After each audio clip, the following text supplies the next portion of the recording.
representatives on each team. So in just a few minutes, I'll call you up. The object of this educational activity is to win points with the correct answer.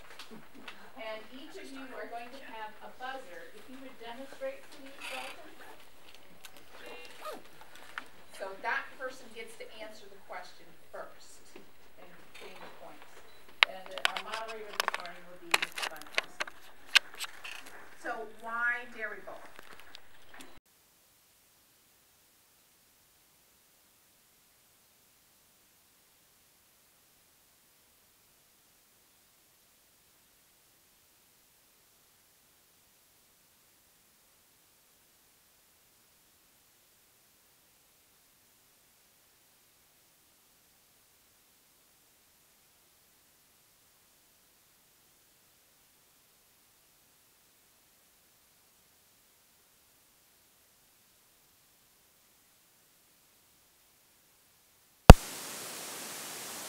The state, in New York State, and little, I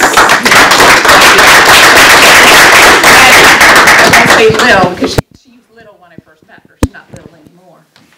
Young Hannah, younger sister, was only 2 points behind her older brother. So, she was 5th in New York State in New York Dairy Challenge. So congratulations to you.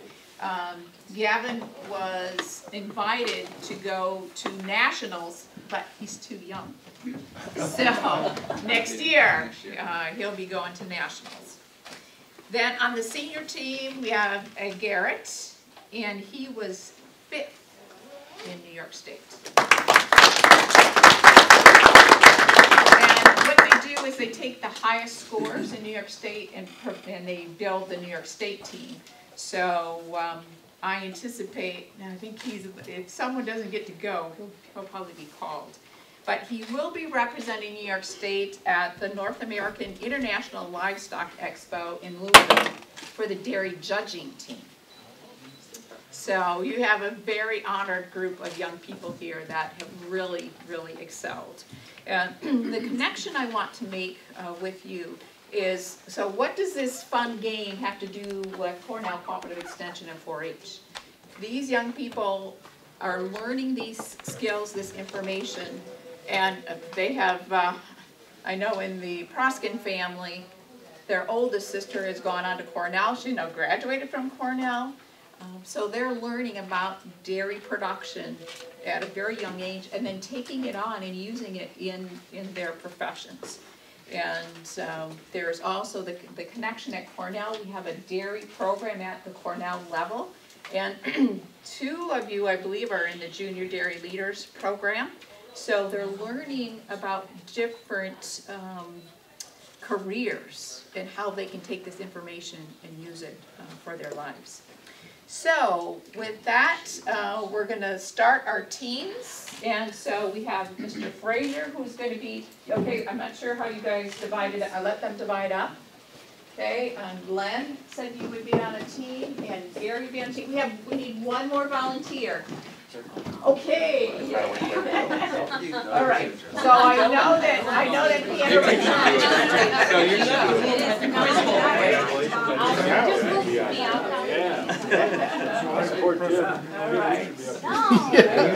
He's our ringer. He's in the next round. All right. So each of you will have a buzzer. I used to wear it. You were double. I got it. All right. All right, we already checked the buzzers, so they all work. So we're good. So nobody's got like a funky buzzer. We're good. All right, so here's the first question. When judging dairy cows, what is worth 40 points? The udder is correct. Okay.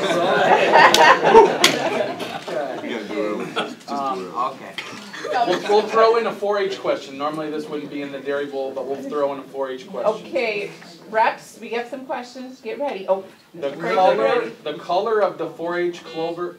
Tater. Get it right. Green. How many 4-H members are there in Otsego? How's me? 338. That's correct. What is the major buffer for a dairy cow? Saliva is correct. Would you read We the gotta rest? Would get you going read now. the rest of the? What is the major buffer for a dairy cow that helps to maintain rumen pH? So the correct answer was saliva. I think they were primed. Yeah, No, normally this is how it goes. Like they say one question and the kid buzzes in. What stomach compartment? Oh. See, then this is the problem. Ruben, Incorrect. So now I have to read the whole question. Nice. we don't get it. What stomach compartment of the dairy cow is called the true stomach? Incorrect. The correct answer is abomasum.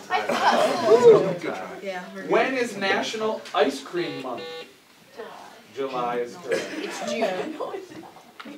That's a different answer. Hannah, go next to Garrett there. Yeah. So. In what part of the dairy cow's digestive system do fiber digesting microbes live? Rumen. Rumen is correct. Now, mind you, these are the novice questions. Yeah, these are the simple ones. Easy ones, right? You see how many we've got. What is another name for the reticulum? Honeycomb is correct. Yeah. True or false? Okay. All right. Nationally, there are 6 million youth in 4-H, the largest youth-serving organization. Is that true or false? Hold back, teens. True. True is correct. Yay. Yep. The land-grant university in New York is? Cornell. Right up again. I haven't answered the question. Dalton, you can't answer this one. This is your favorite question. None of the 4-Hers Okay. Reps, get ready. Which fast food chain uses the most dairy products? Gary, Dalton gave you that one. Okay. Of the 6 major dairy breeds, which breed is the smallest? Jersey. Jersey. I knew that one. Oh, A newborn yeah. calf's navel is often dipped with what? 7% iodine. Oh, that's mine. You need to give me another word. Garrett, then. I don't know the answer. You don't? I don't know either. That's the first. It's 7% tincture iodine. They take iodine. What is the name given to the spot located directly behind a cow? Farmer. No. Blind spot. Blind spot is correct.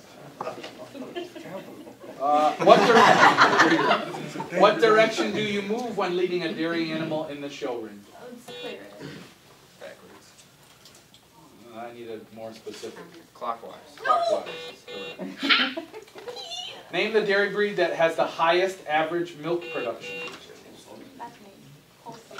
Holstein. Yeah, that- You guys, give the reps a chance. Oh yeah, because I would have known that. We could be standing here for a while. All right, this is a rep-only question. Name a New York State Senator that was a 4-H member. Bill McGee. I don't know if he was, but he's not. He's not a senator. James Seward. James. Jimmy Shore. True or false? Otsego County has a 4-H theater club. True. People are cheating. They're cheating over there. You were screaming McDonald's. It's like McDonald's. Where are the Otsego County 4-H offices located? Can I buzz in? No. Morris. No. Cooperstown. And Harvard Seminary. Or Cooperstown and Oh, yeah. Oneonta. There's one in Oneonta. Maple, Where is it? 31 Maple Street. Oh, okay. Row house. What is the name of the Nice stomach copy it is. compartment that Nice is touch. also called the hardware stomach? Garrett? Reticulum. The reticulum. What country did the brown Swiss cow? Switzerland is right. Where it comes from? A young female dairy animal that has not yet had a calf is called heifer. Kathy, let us know, 'cause they're having way too, yeah, good. They're having way too much. One more. One more. One more. In the out. What's the Reset it. answer? In the dairy industry, what is a herringbone? It's a type of milking parlor. It's a type of milking parlor. Cheers. All right.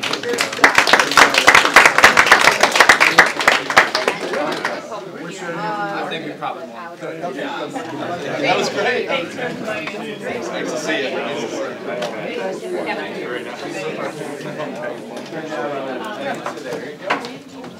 Yeah.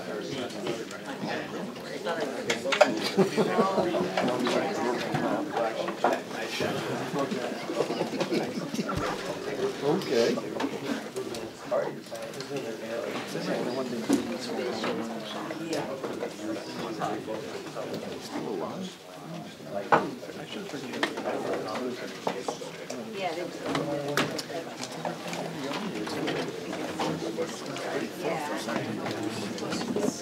I've turned it on, I set it to 0, that seemed to be the best levels. That's video. At this time, I'd like to present a proclamation proclaiming October 1st to the 7th as National 4-H Week in Otsego County, and to thank our representatives here from Cornell Cooperative for a fine presentation. So just allowing the rep to buzz in once in a while. So bring this come over. Just take a half an hour. So you get the right amount. Is that okay? Yeah. Okay, so let's see. You've got the short kids in the back, the tall kids in the front. Okay. So whoever's doing the, let us know, is that good? That's good. Okay, I'll put it in.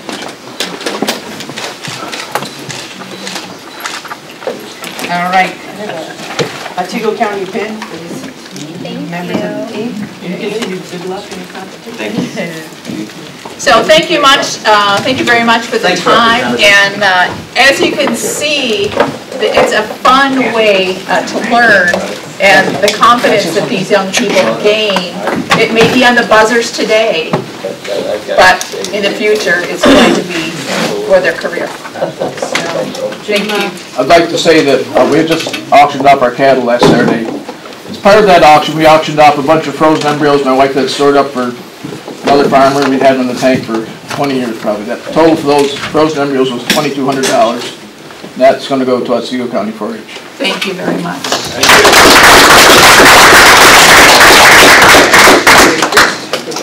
Okay, thank you again. All right.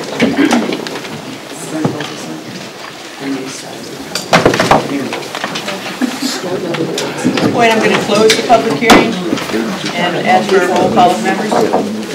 Frazier? Here. Powers? Here. Clark? Stammel? Kennedy? Here. Oberecker? Here. Bliss? Here. Marietta? Here. Hardy? Here. Wilbur? Here. Kotnick? Here. Gelsman? Here. Carson? Stover?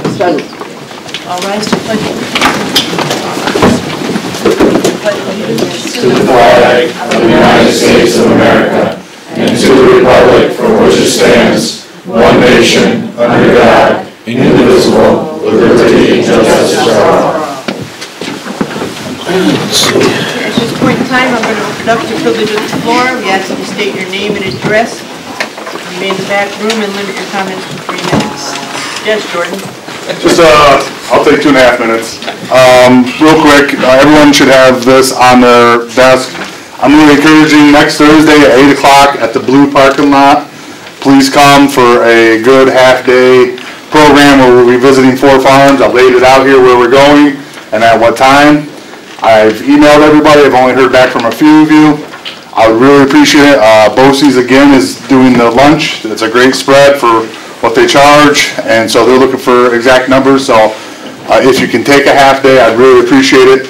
I've come here plenty of times and you see me up front preach and talk about what we do. Now here's an opportunity to come on a bus and go out and see what we do, and actually physically be out there and listen to the farmers talk and say why they enjoy working with us and what it does for their operations. I've done this tour the last 2 years, or whenever I could, and I have learned a lot. You know, I've never lived on a farm, but I've found it for us Otsego very enlightening. So if you could take a half day. Come good? I'm going. All right, sounds good. I appreciate it. The most I've ever had from this board is 6 folks. I'd really like to get 100%, because it'd be nice to have everybody's face out there and see what we do. All right, thank you very much. Have a good day. Hello, good morning everyone. I'm Barbara Ann Hegan with the Otsego County Chamber of Commerce, here to give you a few updates of things that are happening with the Chamber this past fall.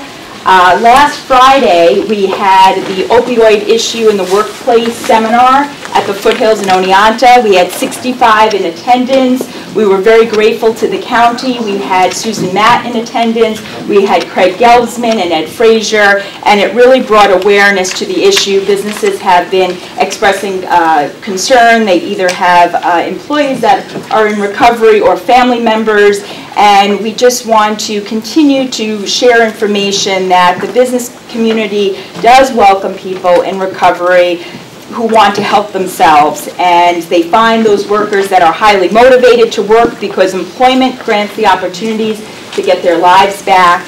They are loyal and committed to the employer, willing to give them a chance and help them achieve financial, social, and personal stability. And that's something the Chamber will continue to provide education on and work with partners that are addressing this issue. We also have our Smart Business Otsego seminar starting this Friday. We start with the labor law seminar that's going to be held at Northern Eagle Beverages, and we encourage you to help us to spread the word. We also have an informational seminar on Otsego County's best businesses on building and buying a franchise. We had a number of businesses approach us. We have a special speaker coming in, Frank Dunn from Albany, that works with franchises. And this is going to be held on the 5th floor of Otsego Now. We're very grateful to the new Otsego Now CEO, Jody, for inviting us up there to hold this special seminar. And then finally, we have an economic forecast coming up on November 8th. It's going to be sponsored by the Bank of Cooperstown, and we have a guest speaker, Michael Jamison, coming, who's an economic person that will talk about the economy and share economic reports. So I have a bunch of flyers, and I don't know if I should give this to Carol McGovern. Is that all right? Thank you. Anyone else wishing to speak? Yes? Thank you, Barbara. Go ahead. I'm going to wait until she says. Go ahead. Go ahead. Okay. Good morning, everyone. My name is Maria Agello. I'm an employee. Good morning. And where I live was 104 Filburn Road, Ridgefield Springs. I have two requests in writing. I notice you have a resolution to honor our 4-H people, but I don't have a resolution for the sale and transfer of my home. So therefore, I'm gonna give it to you, Ms. Marietta. You leave my district where I am now. I'm Maria Jello. I'm requesting the section of the New York State law that states payment of delinquent taxes cannot be accepted up to the date of the tax auction. Herkimer County does this. I'm assuming Herkimer County is New York and not Canada, so therefore the state law must apply to all of us, respectfully. Okay. I'm Maria Agello. I'm requesting the section of the New York State law that states no resolution by the county board is necessary for the sale and transfer of property bought at a tax auction. Ms. Marietta. Now, today there's a mass at St. Mary's for the victims of the Las Vegas shooting. You're all welcome. Father John has it open for everyone. So, that being said, I'd like to have a moment of silence for our fellow Americans, our brothers and sisters that were brutally shot down.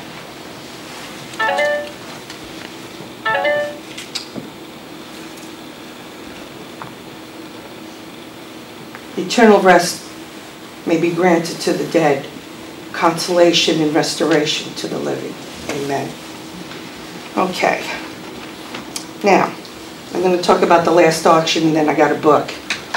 When we were there, they had a screen up on the board, a big screen, everyone could see it. They had the properties that were removed, they had the properties that had little issues with them, and they had the property that was in legal contention. Now, Judge Burns had authorized and dictated that an announcement was to be made for my property, Bob Force's, Juliana Elliott, that they were in court. Not one announcement, nothing on the screen. So I ask you, what was different about this auction? Why weren't we offered that same thing? When a judge directs it, nobody does it.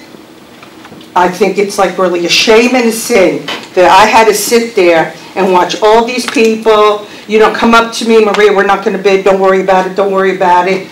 But I did have to worry about it because someone did. And she also stated at this board meeting 3 years ago that if you had had the opportunity, you would do it too. Now, I'd like to think that none of you would take the opportunity to take our neighbor's property when I'm waiting in court for a date to get paid my back taxes. Also, and this is last but not least, you are the legislators. We owe it to each other to be compassionate, to be ethical in what we declare as laws. After all, you make the laws. Mr. Bliss, still moving ahead with the ethical board? Working, yes. I'm going to put it on the record again. I wanted an ethical board review of the sale and transfer of the property at 104 Filburn Road, Richfield Springs, New York.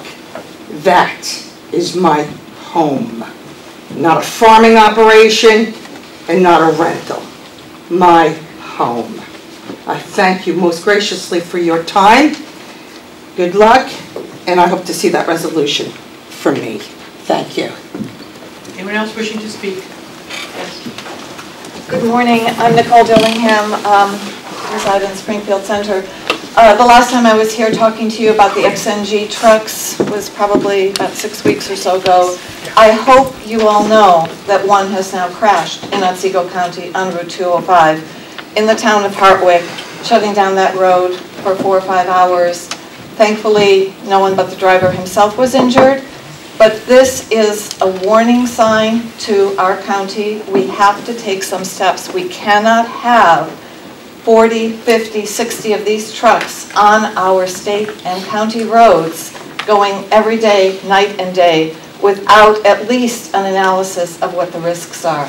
The police report issued indicated that a contributing factor was the fact that the back wheels went on to the soft shoulder. I was here when we had the report on our roads inspection. Many of our roads have very poor shoulders, cracked, falling, soft. And yet we are allowing these trucks, 18-wheelers, filled with several thousand tons of pounds, I should say, of highly compressed natural gas every day on these roads. We've already had one accident. I urge you to consider this in one of your committees. Adopt a resolution and write to the DOT and to the governor asking for a moratorium on the use of undivided highways until the safety of these trucks can be established, and maybe also asking that the undivided highways in our county be restricted and not used for hazmat material trucks. They can still be used for deliveries to individual customers in our county, but not just for transport. They have the interstates, which are divided, which have strong shoulders, which have pull-out stations and weigh stations. None of those are available here. And by the way, who is going to pay for the maintenance of these roads? What will that cost in terms of delay and risk and expense to our county residents who need to use these roads? It's a complicated subject and you can't ignore it. We have had a crash in Otsego County. I urge you to take this up in the appropriate committee. Thank you. Thank you. Anyone else? Yes. Yeah, thank you, Nicole. It's how accurate you are in what you're saying. Recently, I paced one of those trucks on 205. He was exceeding 65 miles an hour. He was consistently over 50 miles an hour coming through Mount Vision. God help the person that gets involved. If this truck, if there's an accident, you're going to see stuff happen that we've never seen happen before. This is a product that is highly volatile. Everybody thinks they know a lot about it, but when you put 3,600 pounds of pressure in a vessel, and something breaks, it's going to fly out of there like Little Rocket Man that we haven't seen in Otsego County. So we really do need to consider what's going on. Every time I'm on 205, I see at least 2 of those trucks, and they're flying literally off the road. The speed limit may be 55. That's under ideal situation. And that's like a one-person occupied car. You're hopefully not putting people at risk, and you're driving prudently. I mean, this guy was whipping through blind corners down in the southern part of 205 that, to be frank with you, I hung way back because I'm thinking, this is going to be an accident. I've seen enough. Finally, I said, I've seen enough. I'm just going to let him go. You know? The one good thing about it is they're burning natural gas, so I don't see a lot of black smoke coming out of the exhaust like we see over at the Meadows with the farming operation there. But now my real reason for being here is the problem that we have with Maria. First of all, this county says that they bought that property for $1. They took it for $1. Well, Maria never got a $1 check. Can you show us a copy of the $1 check that was issued to Maria Fernandez so that she would be made aware in 2013 that you actually took her property then?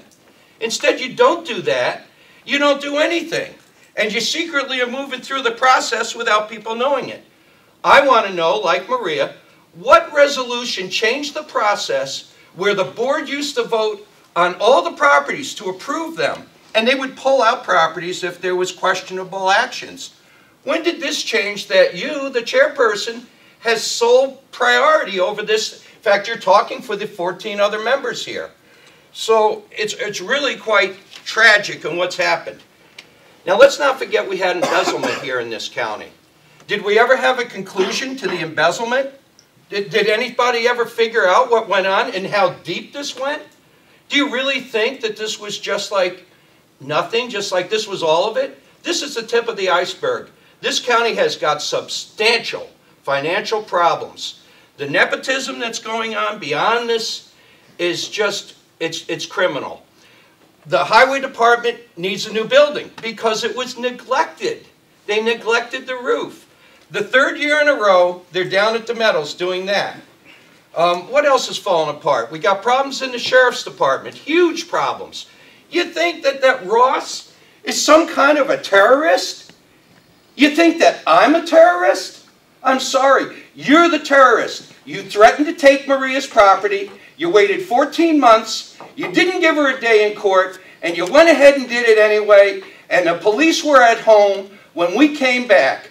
Our horses were harassed, and we were threatened in every way. This is wrong. This should never happen again. This year, I don't know what our treasurers did, but they did a great job of making sure that people were aware, because in the last couple of years, we haven't had this problem.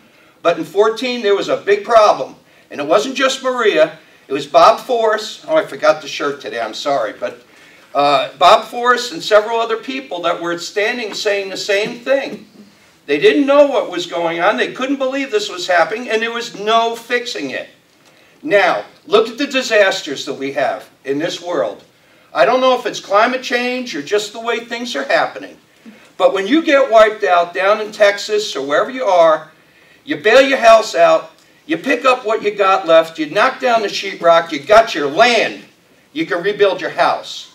What you did with Maria, you took everything she had, everything she and her late husband saved for 33 years. You took the land, you threw her off, and because of the foreclosure, she can't even afford auto insurance at this time. She couldn't afford to go out and rent something because her credit is shot. What are you doing to people here? Evaluate yourself.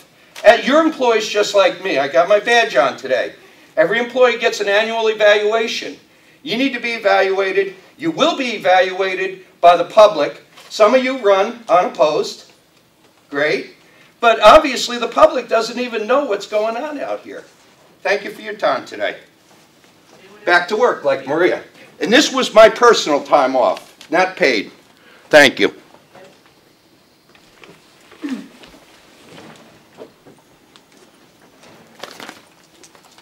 My name is Joy Sanders. I live at 235 Sony Road, Mountain Vision, actually in the little hamlet of Welcome. I'm here today to discuss some issues I have with the jail.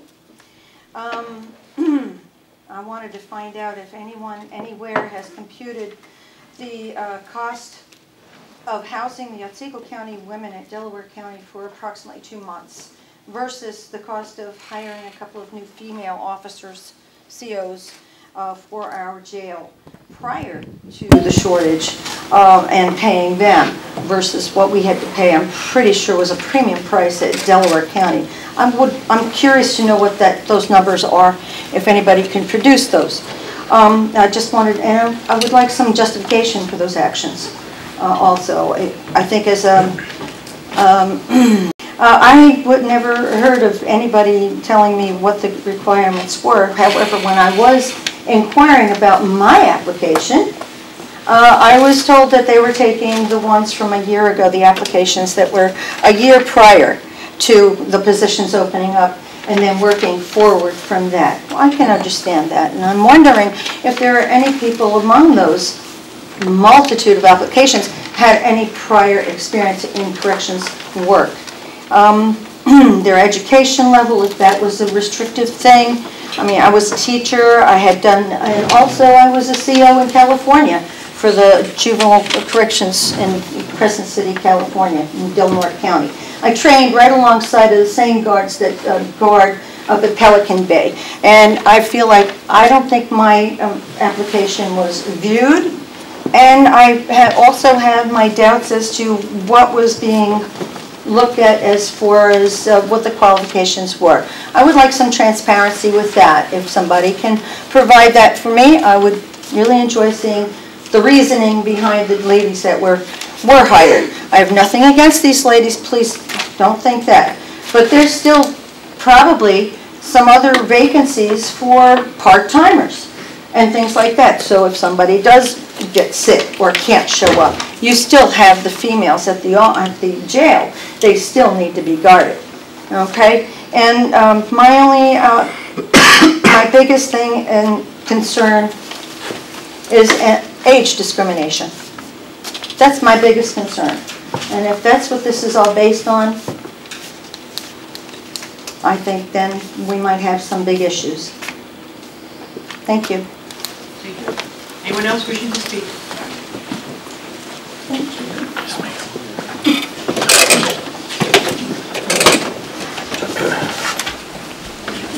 My name is Alexander J. Shields. I live at 13 Johnson Street Extension, P.O. Box 704, Richfield Springs, New York 13439. That's bigger than my village. And I'd like to come forward out of respect to the chair and everybody else. Just put it down. Okay.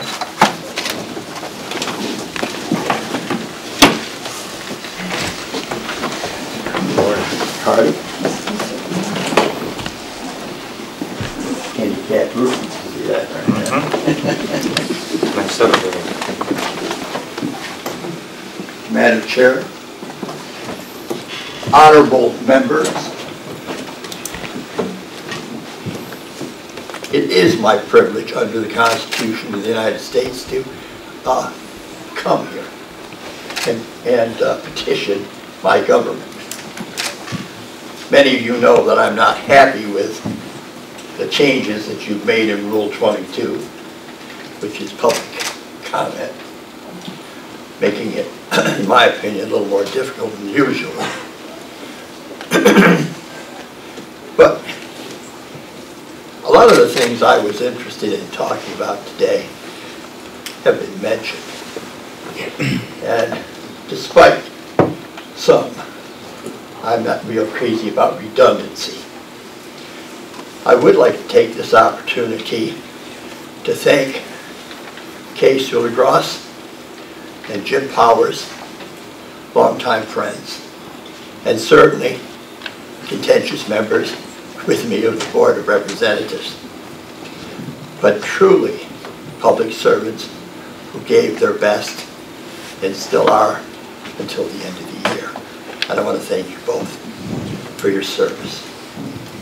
I was privileged to be elected to this body in 1983.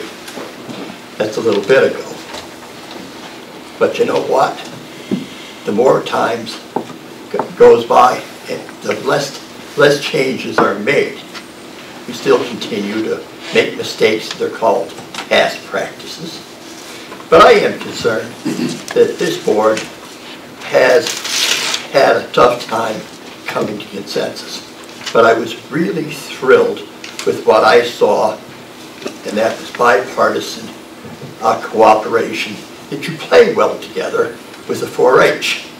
And I was deeply impressed by that display of cooperation. So hope springs eternal. A year ago, after budget time, or thereabouts, the sheriff came in and brought to your attention that the jail was in bad shape. $17 million to fix it, $30 million to build a new one. Well, here's my question. If Albany County has 1,000 inmates in its county, and they average 22 a day taking in, why do we have to have a regional prison in this county? Because that's what it's become. The state has pushed not building their own facilities, but shoved that responsibilities onto the counties. The staffing problems for these institutions, because of prisoner rights, have become a lot more complicated. They get better medical care than a lot of you do with your insurance. But that's not about what I'm trying to bring across here. If Albany County has to hire around 375 guards, they're just up the road a little ways. Should we not take a look, and I know that the admin committee has been examining some of this, as to can we build a smaller jail? The whole premise of what we have today, which I voted for 0 of the resolutions to have it built because I didn't like the premise, was we were going to make money. The county and government does not do well trying to act like private businesses. And the state gives us $100 a day per prisoner. And when you look at the budget, which I know you've seen the latest draft, it sure as heck isn't going down. So the prior speaker spoke to some kind of a balance between cost, effectivity, and whether or not we should parcel people out. I think you made a grave error when you passed a recent local law allowing officers of the law to take people who haven't been taken to a judge to incarcerate them under state law up to $48. One of the things that I've always really valued is habeas corpus. Doesn't matter how much money you have, but it guarantees you and me the right to be heard before we're incarcerated by being brought before a judge and having charges brought against us formally. That's due process of law. I'm not a lawyer, and I don't pretend to be. You have a lawyer, and I'm sure I don't need to remind her of these things. But the bottom line is that what happens if somebody is picked up some night and gets a little abusive with an arresting officer? That thing escalates from maybe a DWI to obstruction of justice, and they get tossed in a cooler overnight. And all H breaks loose after that fact. The town justices are paid. They're elected officials, and if they don't want to take a trooper or a sheriff's person that's been ticketed in, they don't have to. But for this body to say, well, other counties have done it, and going this route doesn't mean that it's right. You all are elected, and you all receive a stipend, and I say stipend, for your efforts. So maybe it's something you ought to take another look at. The other major concern I have is this business of nepotism, and to try and resolve it in a fair and just manner. And I do know, hearing that there's been attempts to try and do something with that. But I think we have to find a model and move on. We can't stop people from passing tests, getting on lists, getting hired because they have a relative in the county. But I think to have a father-son, mother-daughter supervisor is stretching it a little bit. But I bring it back to your attention as it crosses my mind. Back in 2001 and 2, this board redistricted. And at that time, the planning department came up with different scenarios to maintain the one person, one vote rule of board members. I spent 10 years sitting in that chair where my county rep, Mr. McCarty, is sitting, and we each all had one vote. Now, weighted vote for some is okay, but for the majority of you, it is not. And I think with the change of the guard of the 2 members I spoke about earlier, it might not be a bad idea to take a look at doing something, to look back at the options to bring back a little more equity to the board itself. I don't have to lecture you on the importance of having the ability to have equal representation for all the people in your county.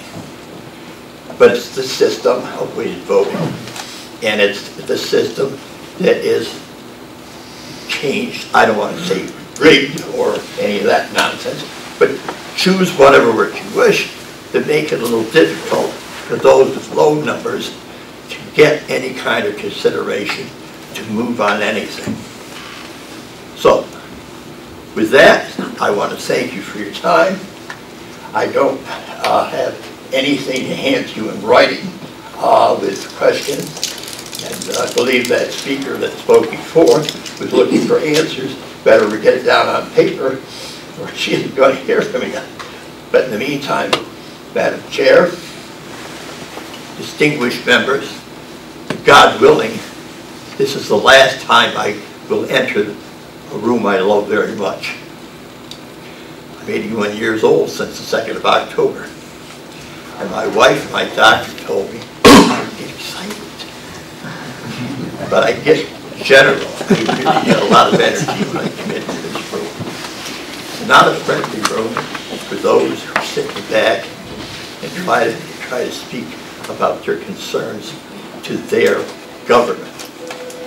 And as a taxpayer yourselves, you know how important it is if you're on the other side of that coin.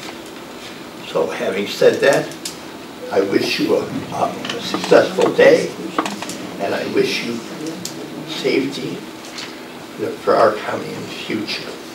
And I apologize for stepping over my time, but thank you. Never done that before. Happy birthday. Anybody else wishing to speak on the privilege of the floor? Okay.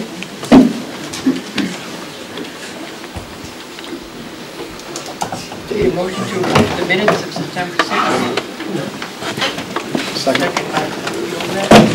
All in favor? Aye. Any opposed? Presentation of petitions, communications, and notices. I have the August report for ATI program services rendered by Catholic Charities. Okay, we have 2 special presentations today. The first one will be brief. Craig would introduce the new CEO of Otsego Now. There you go. On behalf of the Otsego Now board, I'd like to introduce our new full-time CEO, Jody Zakrevsky. We're looking forward to Jody to keep the momentum going that we have been working on for the last 3 years. Jody comes with a wealth of experience and many ties to this area, which he can explain going forward. He's been around here for a while. Please give a warm welcome to our new CEO.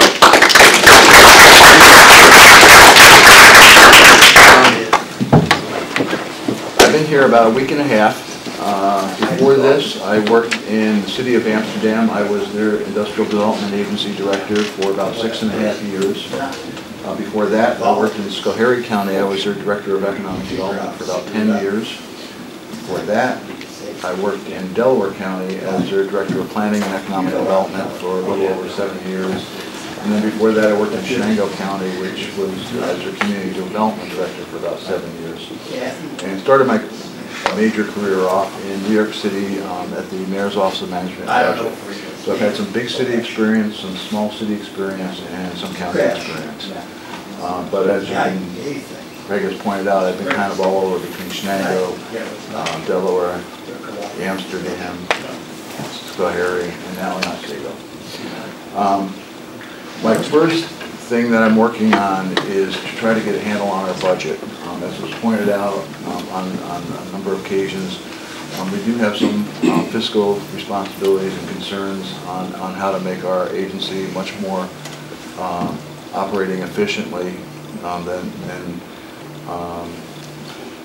fortunately, the IDA is well endowed and has a surplus of funds, but over the last couple of years, they've made great efforts in trying to bring on a number of studies and large projects, and at this point in time we're really not taking on a lot of more stuff right now on those large projects. We're just trying to actually expedite and move those ahead.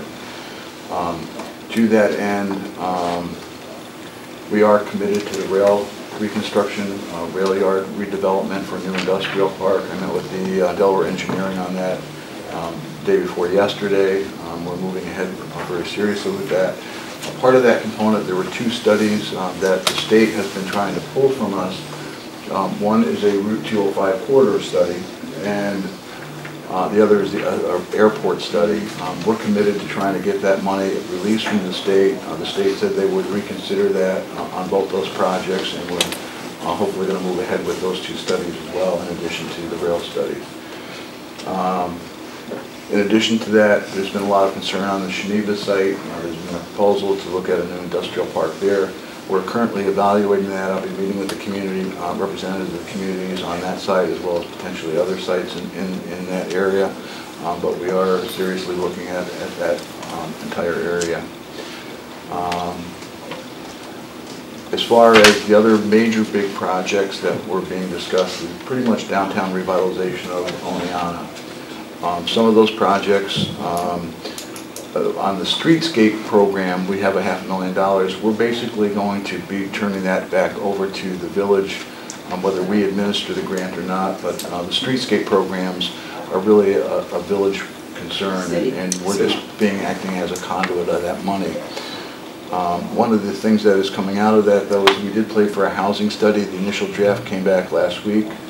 I talked to the developers who were proposing a major investment, a housing development in Oneonta yesterday.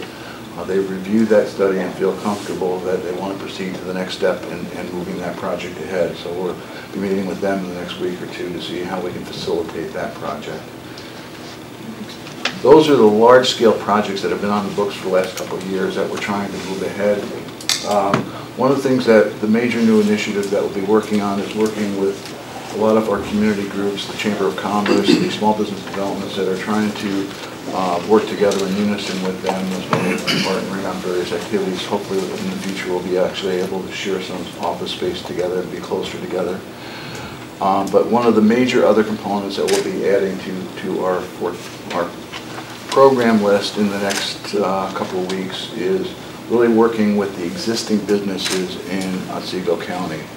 That's kind of my forte in both in Amsterdam and in Delaware and Otsego. We really work with existing businesses on trying to help stabilize companies that were maybe having some problems and helping those companies that are looking to expand to financing, helping assist with their financing on expansion needs, either it be equipment or working capital needs.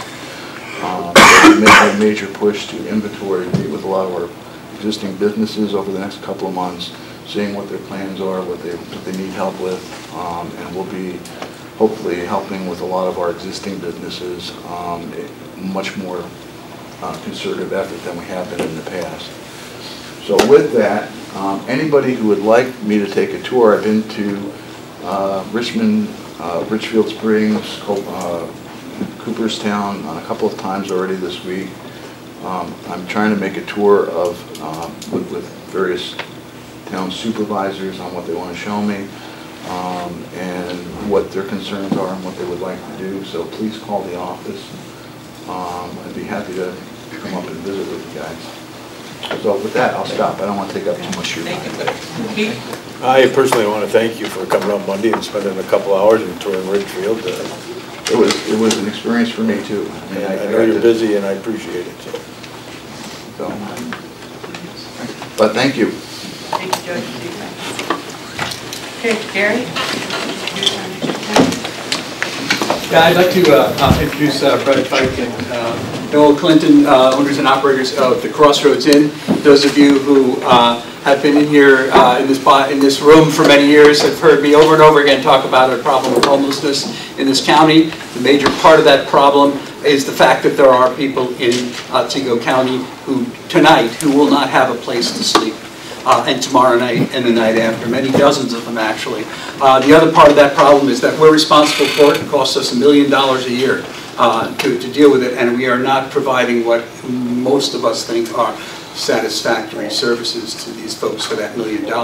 Along comes Crossroads Inn, and this couple that will be speaking today, and they have worked with the Department of Social Services to provide a service which I hope is going to be the model for us to really make some real strong advances in solving that problem.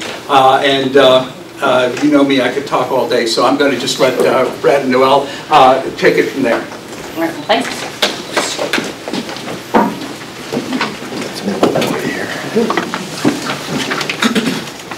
So Brad's actually handing out some materials for all of you, and I think we might have a couple extra for folks in the back. So as Gary said, we're the housing provider of choice here for Otsego County. In February, we'll have been in business for 5 years. And so it's been our mission and passion to help folks that are struggling with the opiate addiction, as well as now serving the overall county homeless population. So we wanted just to give you some of the brief highlights for the contract. We moved into a different contract structure with the county last fall. So from October 2016 until September of this year, we have some data that's really exciting that we're really proud of. And the first bullet point talks about, in an annual basis for the county, we will actually have saved the county $75,000 in sheltering homeless. So our contract is structured that we give the county a discounted rate on a nightly basis to house a guaranteed 14 individuals. So the contract again is based off of 14 individuals, but statistically we house 14.85 individuals on a nightly basis. That translates into a 98.8% occupancy rate. So if you're wondering, was it a good investment from the county to give us a flat rate, the answer is obviously yes, because you're getting a guaranteed flat rate of 14, but it's only costing you 10. So if you look at the other structures within the motels, we're giving better value not only from a financial perspective, but also from a operational perspective and how we manage the individual residents. It's interesting to note though, of the 69% of the residents that we housed in the last year, that's the first time that they've been at Crossroads. The remaining 31% is that it's either the second time they've been there or the third time that they've been there. So that's really alarming, right? The county's continuing to spend money on and housing the same individual over a second or a third time. When you dig into that number of, okay, well, why were they, when they were there the first or second time, what did that look like? 38% of those individuals were dismissed from us for not following the DSS rules. So we're an extension of DSS in terms of rules, right? So you need to submit your permanent housing applications, you need to apply for jobs, you need to attend mental health appointments, and you also need to attend any appointment DSS says. Well, 38% of those individuals didn't follow those rules, and so they were involuntarily dismissed. When they're dismissed from Crossroads, they're more likely to couch surf, go live in a tent, or they may be rehoused at a different motel. So you'd ask yourselves, well, why are we rehousing folks that are not following the rules? And one of the reasons behind that is the number of individuals that we house have significant mental health issues. So you'll see later on the page, it talks about one of the challenges is the lack of mental health housing. And so this summer, on one day and 1 week, we actually had 4 individuals that all had a diagnosis of schizophrenia living with us. That's really not sort of the business we're in, although based on our contract, we house those individuals. The high acuity of the folks that are now staying with us is really increasing. And so when we look at opportunities as a county, what are we going to do? We need to really talk about mental health housing and supporting those individuals.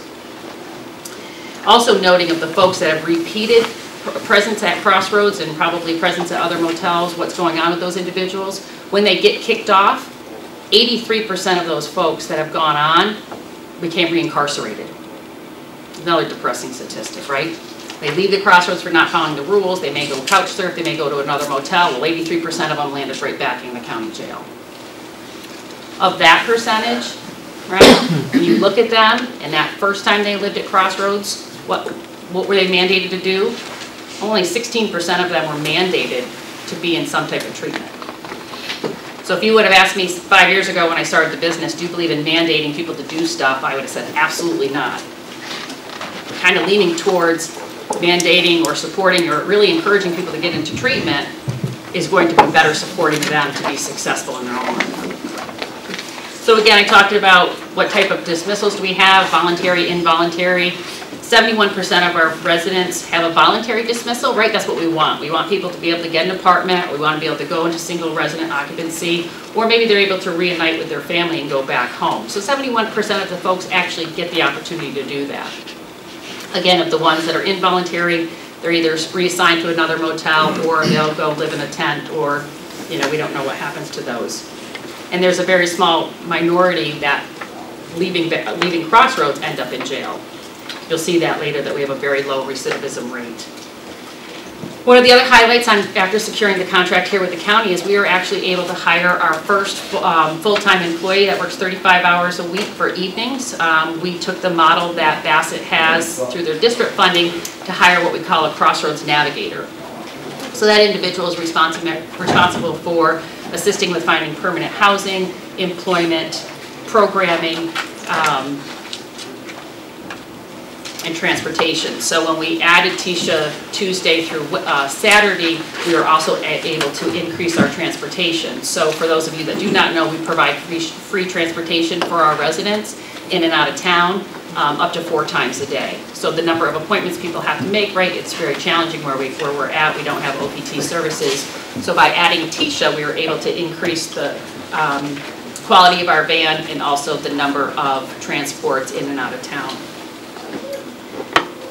We also added a new security system this year, which was an upgrade. Oftentimes we're asked by parole or probation, can we get footage of something that went on, or for ourselves, just sort of validating a story that we've been told, is it truthful or is it not? And it gives us an opportunity to be able to have a conversation with somebody related to the camera footage that we have, which is great.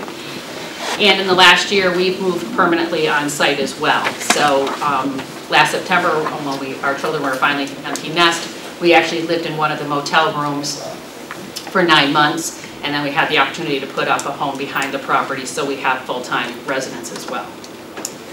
So when you look at the challenges in running the business, there are quite a few. Just some of the highlights. The biggest issues that we're having is the delay in the availability of appointments through ARS when somebody comes out of prison rehab, right? So people get released, they're sober, they're really feeling strong about continuing their sobriety. And unfortunately, with the lack of resources within our county mental health system, getting an appointment can take up to 2 or 3 weeks, and that's really when somebody's vulnerable in their own recovery. We also have, again, the lack of mental health housing, and we struggle with maintaining an alcohol and drug-free environment, right? So where everybody knows the rules when they get at Crossroads, no drugs or alcohol, but we have drugs and alcohol. So that's a challenge. Also, the ability to receive partial payment from residents is a challenge for us. So, right, we get folks, homeless folks on board. Tisha will work really well with getting them a job. They get a job. Well, as soon as they get a job, they're responsible for paying part of their rent. It's expensive to live in a motel versus an apartment. So DSS pays a piece. The resident's responsible for a piece. You can imagine having a part-time job and having that income and how hard that is for them to sort of make their rent, which then of course makes it very difficult for us as owners to even collect the rent. We also have the inability to screen residents to see if they're under the influence of alcohol and drugs. That was a change when we took the contract over. We gave up that ability. Also the lack of space for residents, and also having a complete understanding of the resident we're going to get on board in terms of their background. So we'll get a call from DSS saying, do you have a room available? Yes or no? Yes. We'll take the shuttle down, we'll go pick them up at the OPT station. We have absolutely no idea who this person is 69% of the time, right? But, you know, another challenge again is requiring somebody to be enrolled in ARS. So some of our dreams, we're really excited to think that there may be an opportunity for a tiny house community. Again, if you look at the repeat high acuity cases of folks that are just going to have homeless sheltering and that long-term care, tiny house living may be appropriate for them. You know, these are folks, again, that aren't employable and really most likely will be unable to sustain their own housing situation. We have future dreams of telecommunication. So the county spends a lot of money with bus passes for folks from Oneonta up to Cooperstown. There's probably an opportunity to look at telecapability and can we have those appointments electronically, right? Healthcare systems are doing it all over with telepsychiatry, telecounseling. Is there a way to have that check-in? Hey, did you do your employment application? Have you looked for a job?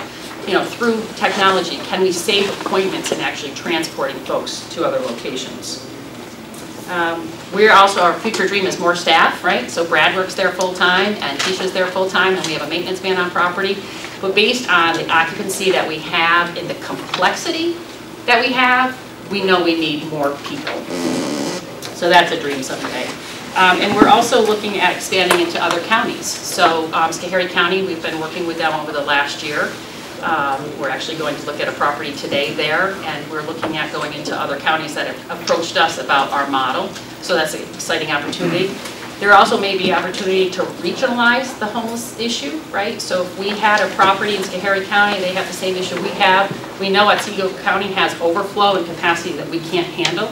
Is there an opportunity to have a regional approach to sharing housing opportunities across counties? And also, of course, more affordable housing options for folks. We know when our folks get jobs, they want to get that apartment, there is nothing in the county that they can afford to live. And because of the lack of single resident occupancy housing, that's an affordable way for them to live, but it's also not available.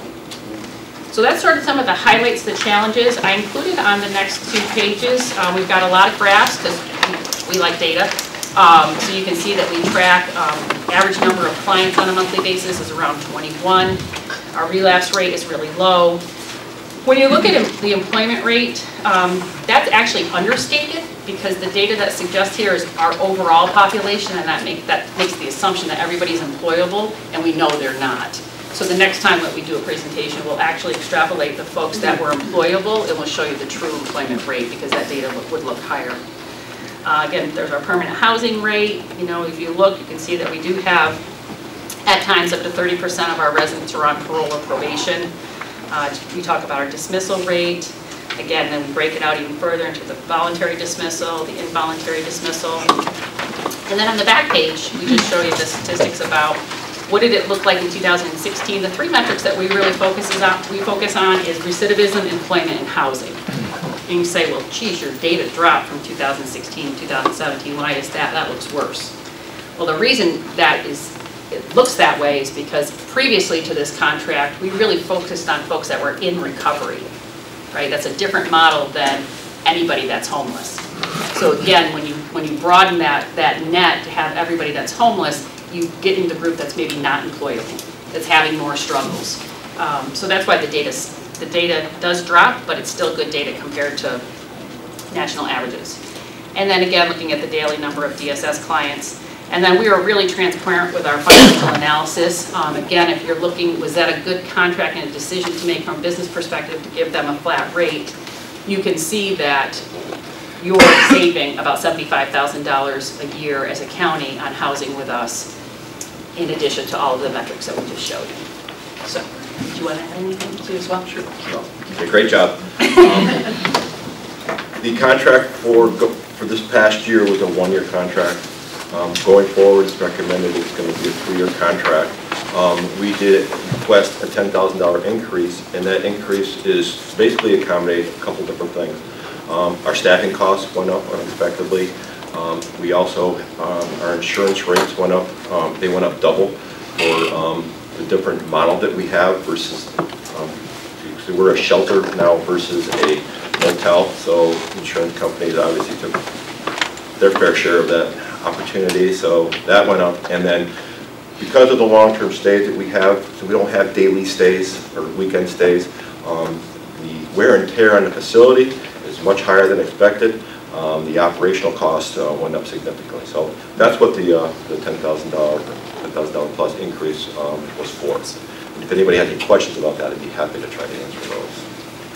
All right, questions in general. Okay. I went out and visited your facility a year, 2 years ago. I don't remember when that was. And I was impressed with your services that you provide there, or you provide opportunities for them. Is that still going on? Are you talking about like the programming and the work that we do there? Yes. Yeah. Absolutely. Could you describe that? Yeah. In fact, I'm sorry? Could you describe that for those who didn't see it? So I think you're talking about specifically like about the programming? What? The programming piece? Yes. Yeah, so one of Tisha's responsibilities is programming. So we look for volunteers within our community that provide Bible study, church, yoga classes, cooking classes, game night, field trips.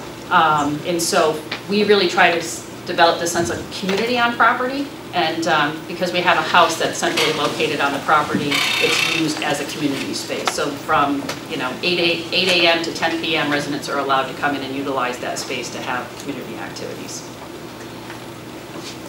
Glenn? During your presentation, you mentioned that you lost the ability to randomly screen for drugs and alcohol. Why? The county had asked us to not do that because we're an extension of them. We were asked to not do that, and so we're looking for opportunity to bring in screeners that are really sort of through a certified process, and we just haven't gotten there yet. Great. I have 2 questions.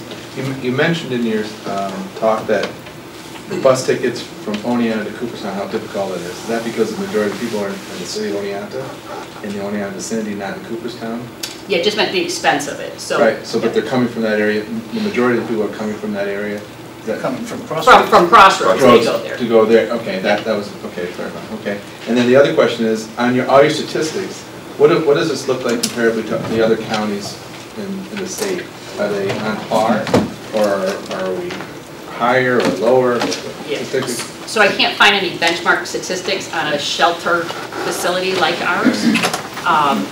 I'm only comparing myself against myself. Right, that's what yeah. So it's just, okay. Yeah. And you don't know the unemployable, you don't know that number yet.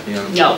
And that's just your statistic, not DSS statistic. You're making that determination. Crossroads is making No. We would get that from DSS. Okay. Yeah. So Okay. if individuals are waived out of having to seek for employment, we would consider them unemployable. We wouldn't capture them in the new data. What's interesting is that we only have basically 1 year of statistics since this is the first year. Yeah. Next year we'll be able to do some benchmarking versus year to year. In addition to that, other counties don't keep these type of statistics, and we really can't even compare to the other motels because we don't know what they charge and what their services are, which I'm concerned that their services are not. So it seemed like that would be important in how to fund having statistics and where to really pinpoint the monies. But. Well, I think to me, if I were looking at the statistics and said what we're going to do about it, it's that population that keeps coming back. Correct. Right? So when they get dismissed, and if they get placed in another location, and they're being paid for by the county, how is that being case managed? Correct. And how can we prevent that recidivism, and then how can we prevent that recycling? That's really the target audience. And again, when you look at that population, 100% of them that were reincarcerated have mental health diagnosis or substance use diagnosis.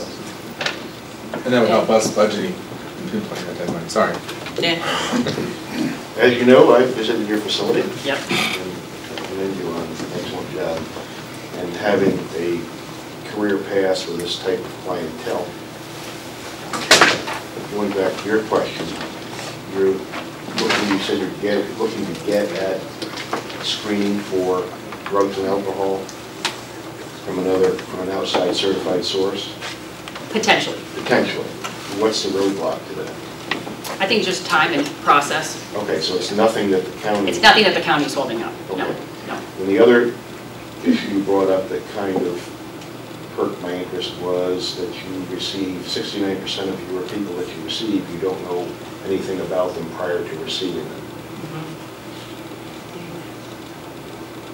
Is that because DSS can't give that to you for some regulation, or you don't know, or? No, generally by the time, when you get somebody, it's nothing that DSS is doing in a negative way. Right. When they do the screening, there has intake paperwork that they have to do. Generally that intake may not be completed at the time that they have to catch the shuttle to run down to be housed with us. Okay. We eventually will get that paperwork. It's a, the carbon copy of their intake piece. We'll get that eventually, but the majority of the time we get them, that first time we don't know. Or we'll have Leanne give us a quick call and say, hey, I have so-and-so in my office. You really can't have that conversation. So.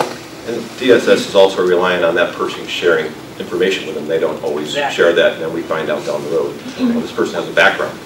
So then we revisit that with DSS. Yep. And then finally, you noted that you do have drugs within your facility. They also have them in jail, so. Yes, thank you. Yeah. That's true. I thought I would point that out. That's not unusual. That's true. Andrew? One or two quick questions. One, I'm assuming you have wireless access for the folks that stay there for job searches and things like that? Yeah, we also have, in the house, we have a computer station, desk, printer. Great.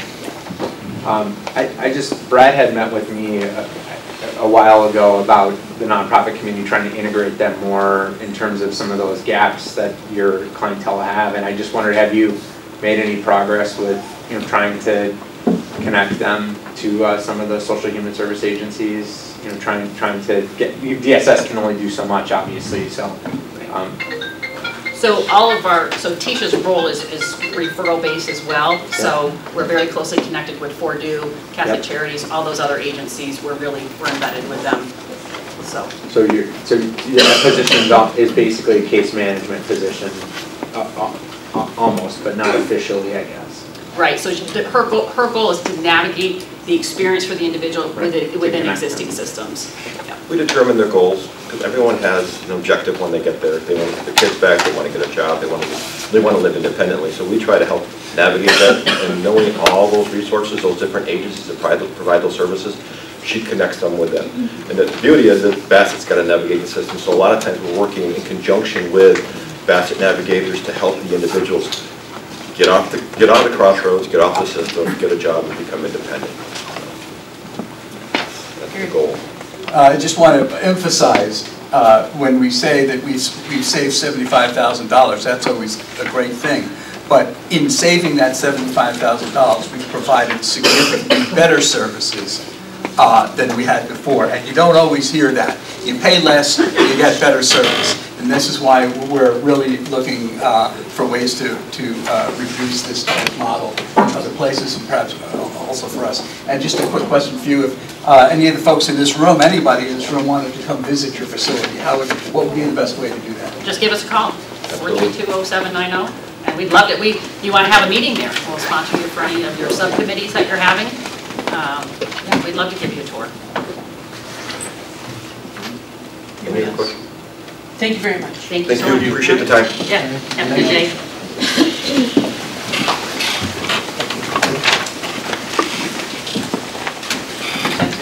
Anybody need to have a break at this time before we jump into yes? All right, quick break. Come back to report to next. Some highlights. So, due to the better than average weather that we've been receiving, we're actually starting to now make some progress as far as our replacing and recycled paving. We are in the process of paving County Routes 38A, 39, 40, 41, 11, and 11A. Wow. So things are really coming to a head.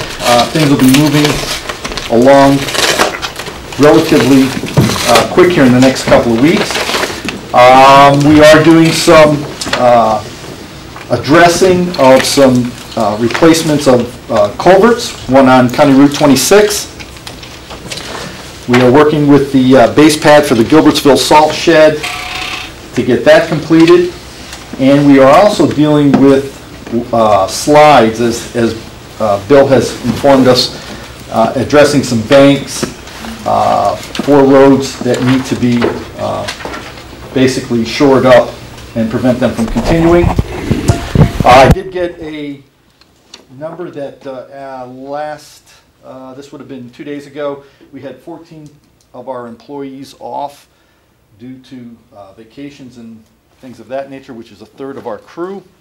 So by having a reduced manpower to draw from, it really does impact our ability to move forward as far as getting some of the work accomplished. Again, I go back to the 3 words that I keep bringing up under highway: manpower, equipment, and roads. Building and grounds. We are about 75% complete with the roof repair at the Meadows. Moving along with no, and I don't want to jinx this by saying this, no apparent issues at this time. The sprinklers at the jail will be flushed the week of October 16th. I'm going to plan on being over there to get a real-time update as far as what we find with the condition of the sprinklers.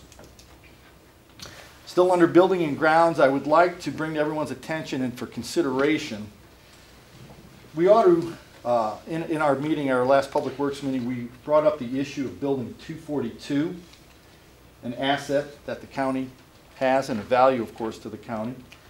We had asked that it would be appraised to get an idea if we are better served by holding on to this building or looking at the potential to keep it with looking at in the neighborhood of between 150, I think, and correct me if I'm wrong, Len, between $150,000 and $200,000 looking at security issues at building 242, whereas if we were to potentially appraise it, maybe look to divest ourselves of it and relocate in another area, it may be worth the county's consideration. So I just bring that to everyone's attention. We'll be working with getting that through.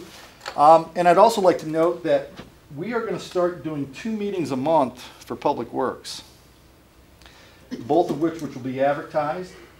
I'm not expecting to have a quorum at one of those meetings, but a lot of what we are going to try to do, we have a lot on our plate, a lot of things that need to be addressed, and to expedite and make more efficient at least one of those meetings a month, we would be able to at least get a narrative of what is going on under Public Works, potentially talking about those issues. When highway specifically comes into Public Works, and we spend about 2 hours dealing with those issues, it just never seems to be enough. There's always a little bit more. So we will be advertising, and one of those meetings I would like to make a Friday down at the highway. So I'm proposing that for the first Friday meeting that we would advertise, it would be October 13th, and those will be at 9 a.m. If we have a quorum, great. If we don't, I'm simply going to be there to even get the narratives from highway and even building and grounds. And then our next Public Works meeting will be scheduled after that for October 18th at 9 a.m. at the county office building across the way. On a personal note, Mark Twain once said that a man is incomplete until he is married, after which he is finished. I was finished 31 years ago today. I'll take any questions from you. Thank you. Wasn't your meeting October 6th? Was it originally October 6th? The Friday? Yeah. No, no. The 6th, because we have the fall safety days set up for the 6th. That was supposed to be that pre-bid walkthrough. Right, okay, I just, Yeah. because we were working around. I forgot about. We were working around that, okay, all right. So the 6th is the fall safety days down there, and then there is the potential walkthrough if anybody wants to go through with that, Right. but not addressing anything under Public Works. Yep. That was 9:30, right? That's correct. The Friday, October 13th would be at 9:30, and then the October 18th will be at 9 a.m. Any further questions? Pete, I just wondered on tower leases, RFP, or the management of the tower leases, I just wondered if there was any update on that. And I also just wondered, when you finalize that road report and get the numbers all plugged in, or what's the time frame for getting those numbers plugged in? What do you see as the next steps for utilizing that road report? So again, because there are such, we're being inundated with more and more issues under Public Works. The tower lease at the moment is status quo. There isn't anything that has moved forward with it. One of the agenda issues for coming up on this Friday, the 13th, is going to be that, as well as getting the updated numbers imputed into the highway report so that we can actually get a true up-to-date situation and analysis of what the roads potentially would cost, if you will, to get us back up to a passing grade. So again, looking at all the auxiliary issues that are coming up under Public Works, I feel it was just necessary, and this isn't going to be I don't think a continuous thing, but in the short term, to deal with some of these issues and get more information out. Just a follow-up question, the highway report, I assume that's going to be a public report that Absolutely. we'll be able to share with constituents. And I think no better way than to make sure that, of course, all of us as reps get it, because you'll be getting, I'm sure, fielded questions from constituents in your districts as far as they living on the worst section of county road, and now we can speak intelligently to that maybe it is and maybe it isn't. So, but yeah. Okay. So you're doing what Karen Sullivan's office did? You again a different highway report, or are you going off of what the? No, this is running off of the highway report. Yes, so we have that report already. But what we are looking at is getting true up-to-date numbers for material cost-wise. Okay. Yes. Thank you. Yes. Yeah. Any further questions for the chair? Okay, Intergovernmental Affairs, Representative Kennedy. Thank you, Madam Chair, colleagues. IGA met on September 11th. We went over the weights and measures budget. We went over the planning budget. We also had Jack Henson in from Veterans Affairs. And Jack, as you have read in your resolutions today, has been appointed to a full-time position. He's been doing that job many years with full-time hours on a part-time salary. So we went to a full-time director. Jack will be staying on an additional year, which is a change from what had originally been planned for him. But he will be staying on another year and transitioning into potentially a new director a year from now. We'll be looking at that. Also a part-time driver coming on staff for Veterans Affairs.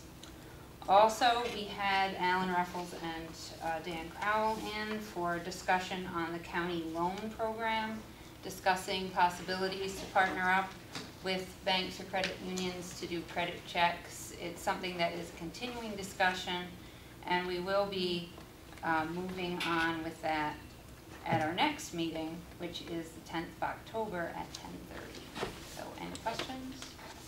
Questions for the chair? Yes. I just wondered about, with Jack Henson's transition within a year, with what happened with health and education, with Francis Wright's kind of transition and associate director position, worked out really well. I talked to Jack about it briefly, but I was wondering if that was a topic of discussion. It is a topic of a discussion, and that is why he's staying on an additional year to transition in the the person, or work with the person who can get them up to speed on taking over his duties. So, yeah. That position, I assume, doesn't exist, so you'd He have to... has a deputy person right Got it. now, Okay. yeah, so Got it. we're in the middle of working through that whole process, yeah. Any further questions from the chair?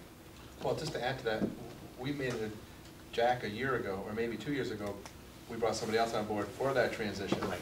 So there's more to the story. For whatever reason, Jack felt that this is the best way to do the transition. So there was plenty of succession actually prior to. We're tweaking it going forward. Sure. Yeah, it was good. It's good. Further questions? Okay, thank you. Human Services, Representative Courtney? Thank you, Madam Chair. Met on September 18th, third floor. We're informed of a few things. The Department of Social Services had an informational table at the community softball game at Maskey Field, and another table at Cooperstown Be Positive Festival, and an organization called Together We Rise, which is dedicated to changing the way children experience foster care, provided 29 duffel bags full of the kinds of things that you and I take for granted, toiletries, school supplies, blankets, and so forth, for children who are moving into foster care. The ONC BOCES GED program is going to be using a conference room at the Meadows building once a week. Just so you all know, I think that's been approved by Public Works.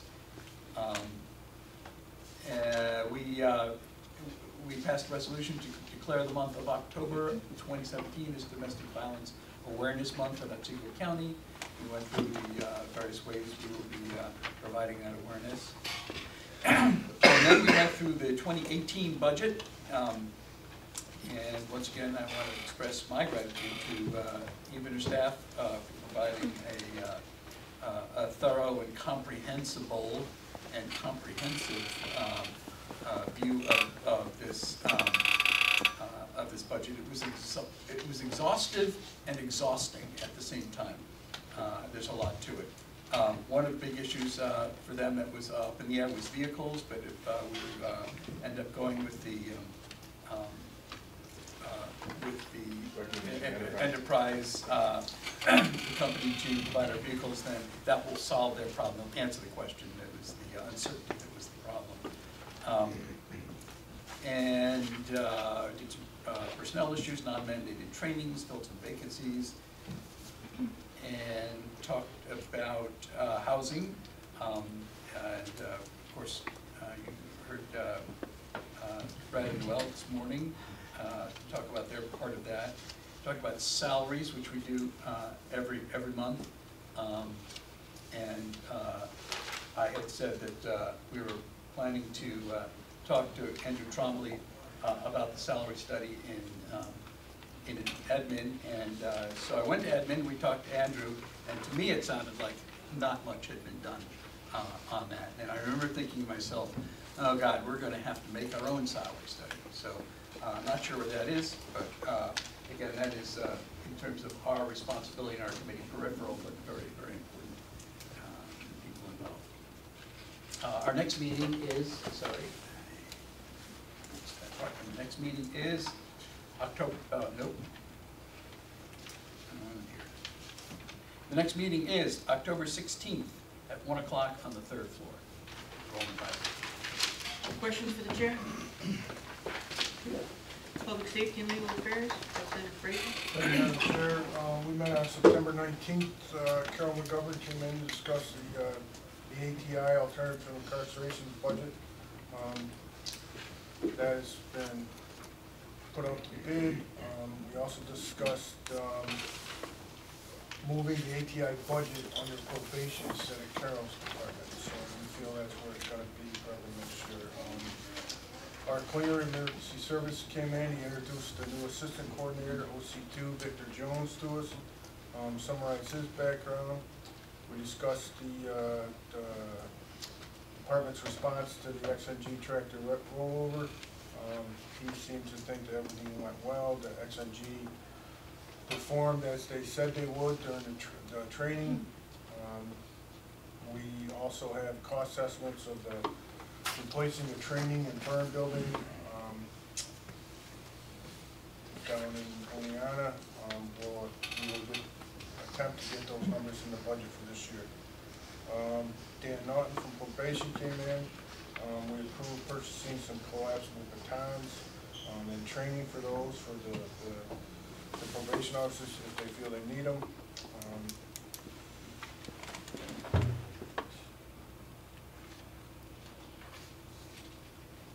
Sheriff Desmond came in. We approved filling of a deputy position vacant due to a resignation. We approved outfitting of 4 new patrol cars. We have changed that. That's going to be a late resolution today. We're going with a different vendor under recommendation from multiple department heads. Rob O'Brien came in. He talked about needs for our communication upgrades. In order to complete the system, we feel that there's going to be 3 new tower sites. 2 of them are full tower sites. 1 will be a partial. This will be nearly $3 million. This is a resolution today. Hope you can support. Tony Gentile came in. We went over his budget. We went over revenues and expenditures for this year. We went over 2018 budget. His budget's basically flat except for a vehicle purchase from last year. We discussed Bruce Maxon's budget with the public defender. That is all over the place, but I'm not sure we have a lot of control over that with the CAFA and the assigned counsel.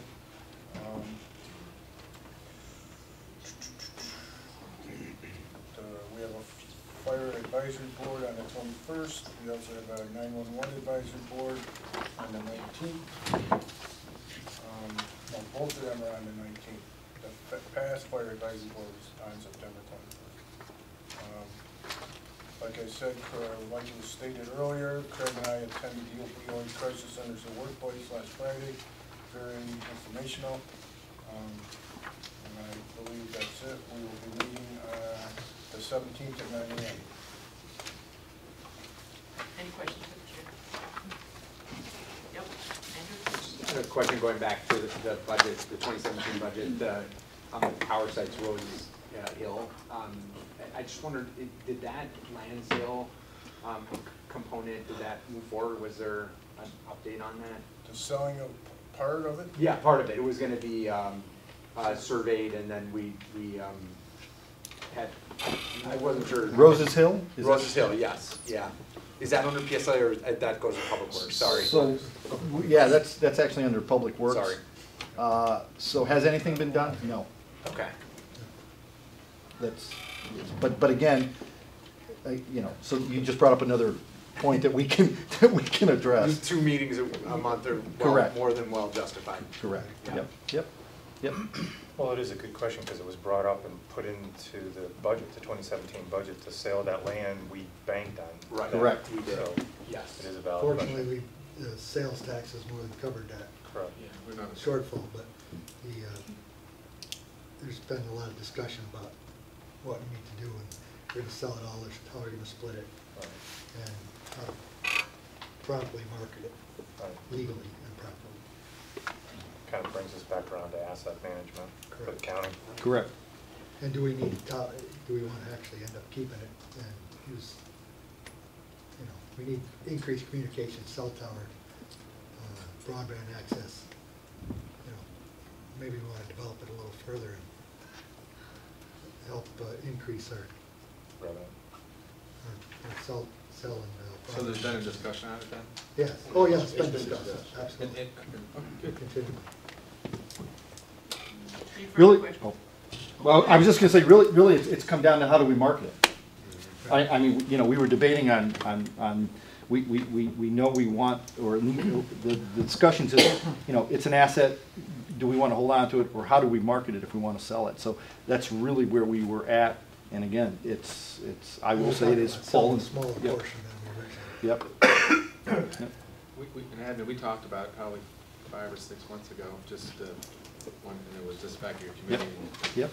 It's discussed pretty much. And Dan and Alan had said that the way the budget was going wasn't going to affect one way or another, which is gives us a little more time. And gives us thoroughness and more time, which is good. Right, which is why we were taking the time to re-examine. Great. But did we ever get an appraisal of the property, so we kind of know how much the property's valued at? Well, first we got to decide if we really are going to, how much we're going to market. Right. It's on a seasonal road out in the middle of nowhere, so if I tell you anything, good for a hunt lodge.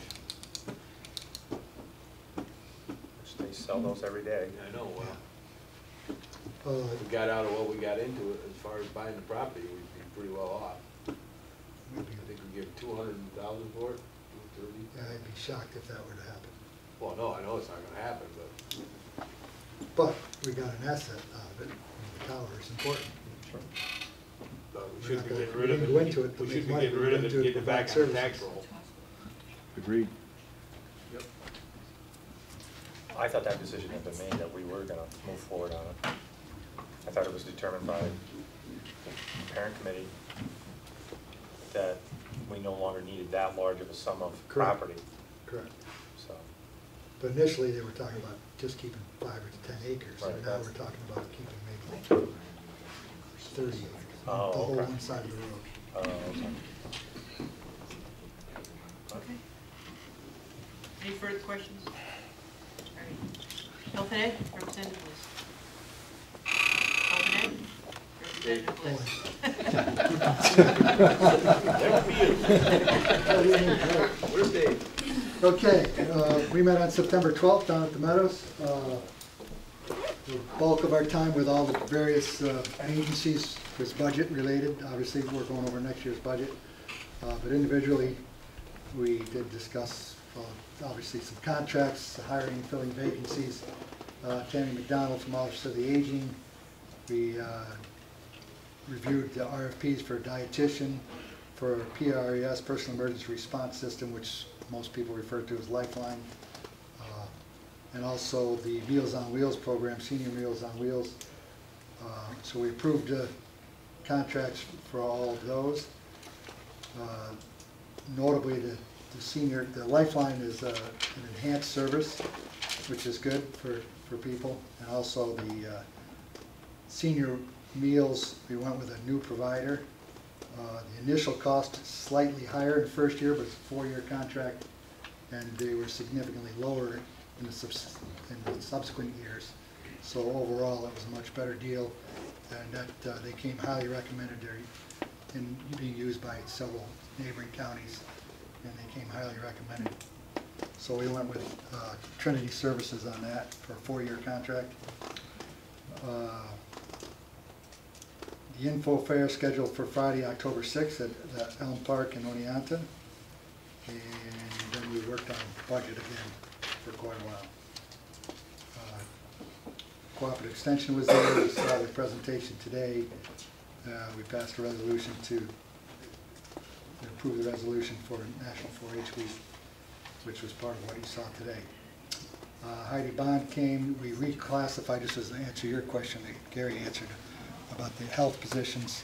We reclassified several RNs to CHNs to better reflect the needs of their department and to increase. She wasn't having success trying to fill those positions, so by reclassifying, hope to get some applications to fill those spots. Nursing, right? Nursing, right. From RNs to CHN, just a higher designation, a little higher pay, and they can do more things. And so that we eliminated some positions, created new ones. Community service, I had to leave the meeting then. As you all know, budget meetings sometimes last quite a while, so I had to leave for a doctor's appointment. But after that, Martha Quackenbush came, and I can't give any details on that any further than what you have here. But maybe Gary could, if there's any questions about that area. And we meet again on October 10th at 8:45, a little bit earlier, at down at the Meadows.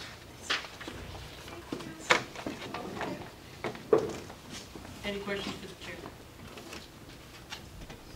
Isn't really a question, but a comment on the personal response systems. We went with the same vendor, but because we RFP'd it, they came in lower than they had been charging us. Yeah, then, for so the that's- first response, yes. The only change in vendor was For the food food services, service, senior meals. They do meet on the 10th, and efficiency and IGA are also meeting on the 10th. We've got a secretary. We were told, yeah, I think we do. And that's been happening a lot lately. Others are meeting at the same time. We did move it a little earlier in the morning to get started sooner. To try to make sure we're done in time for, because a lot of our committee members are also on performance review. That meets at 11:30. Oh, that's a full day. Yes, it is. What time does that meeting start again? 8:45.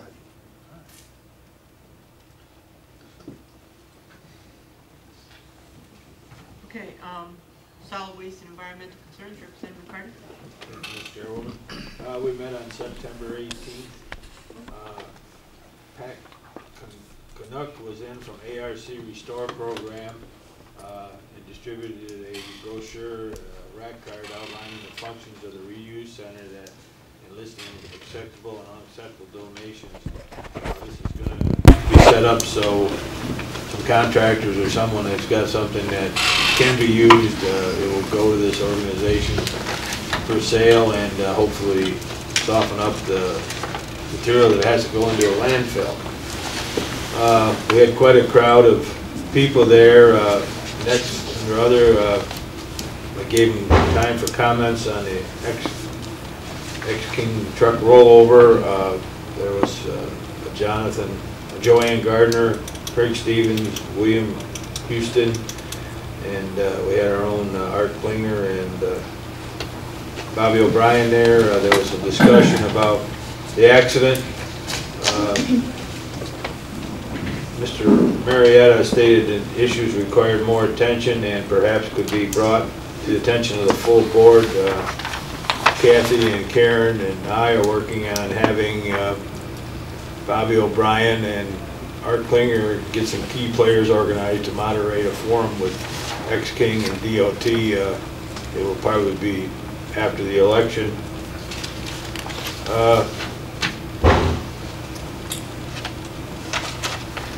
You will see a resolution today for number 276. It's request to approve amendment resolution 181 for Cobleskill Stone for additional work at the Oneonta transfer station. We asked for your request for that, or approval for that. Jordan Clements was in and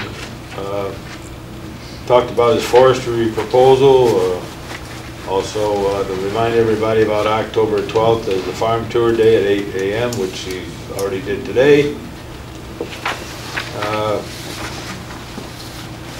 Karen discussed the following reports, the tonnage and credits and mattress recycling, and Karen gave the results of the hazardous waste day, which was quite a bit, and thank you for that. It was there was 120 cars that dropped off material in Unadilla, 522 cars dropped off material in Cooperstown, 2,785 pounds of auto batteries, 3,600 pounds of pesticides, 6,900 pounds of TVs collected, and 660 pounds of CRTs. They put a lot of work into it. It's run very professionally, and we thank you for that. And she's going to go for an RFP out for weed care environments, which the contract is up. And Ann Sullivan was in and discussed PACE again. Karen gave an update that on the progress of the northern transfer station, noting that scales are due to arrive on Thursday. I believe that's open now, is it? Open on Monday. Okay. Thank you. To everybody. Pardon? To everybody? To everybody. We talked about the ag plastic dates, November 11th and November 16th at the northern transfer station. No. No. Southern transfer station? Saturdays at Oneonta. Okay. Saturdays at Oneonta. Thursdays at Northern? Yep. Okay. You want to give an update on the solar? Yes. Please. I'm pleased to say that we have worked all the kinks out, and we have corrected NICEAG's billing because they were charging us for demand instead of production, and everything is good to go. That's convenient for them. Oh, yeah. And our next step is to work with them to have a fire safety workshop on site. So finally, we are up and running and not getting a bill for the production we're making. So. The fire safety training will include local firefighters from Lawrence? Yes, we're working basically with Town of Lawrence, of course, and we want to do an on-site presentation and have you know, them there on site. It's just a matter of getting Solar City, Tesla to set a date.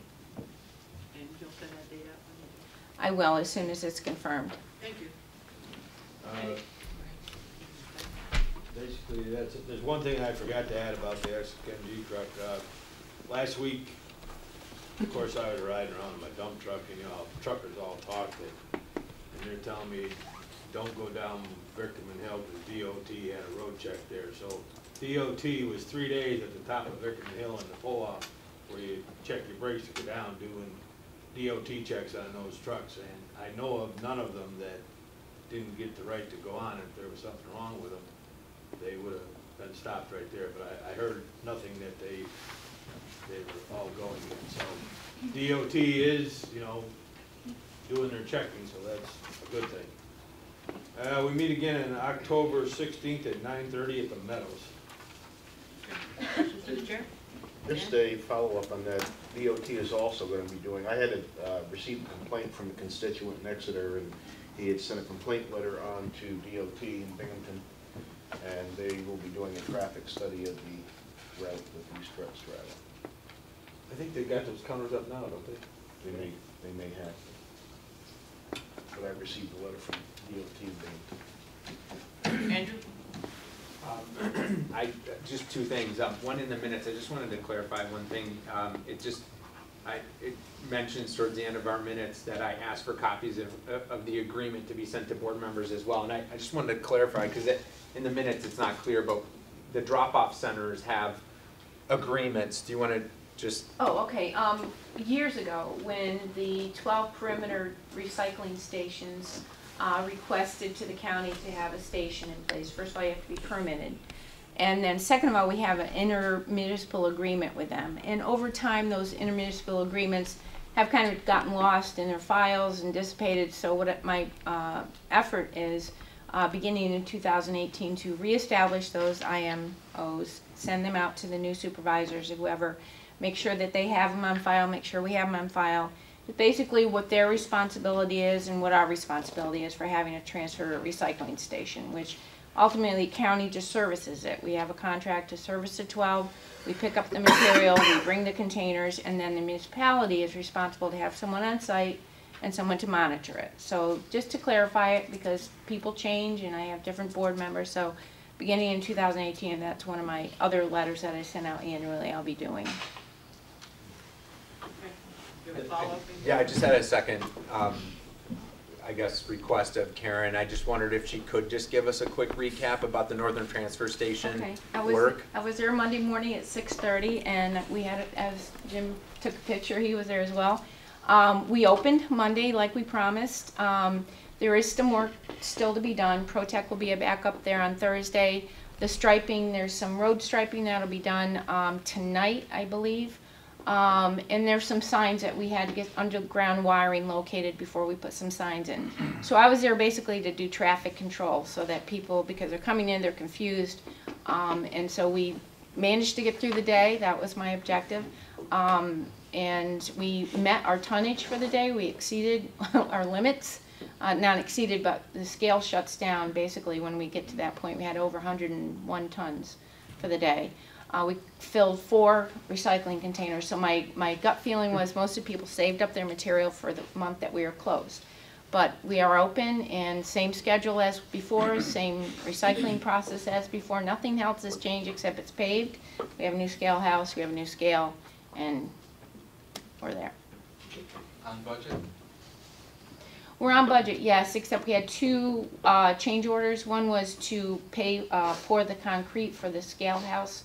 Originally, it wasn't included part of Cobble Scale Stones, but they were right there pouring anyway, so we're like, give us an estimate. And the second was, we extended the paving down where those potholes were to include that as well. Bill Mason and I had talked about him doing it.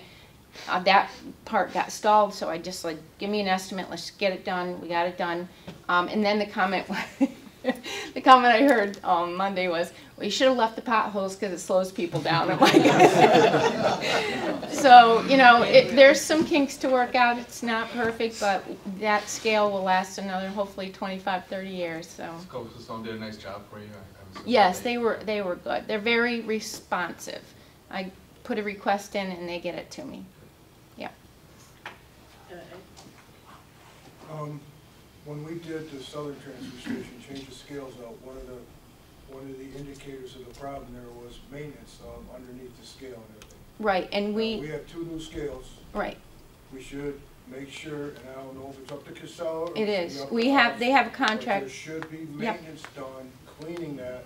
October. It's different than the scales where you go to a gravel bank. I know. You have different stuff underneath there. It needs to be cleaned, needs to be maintained. Yes. And we should be watching our investment there.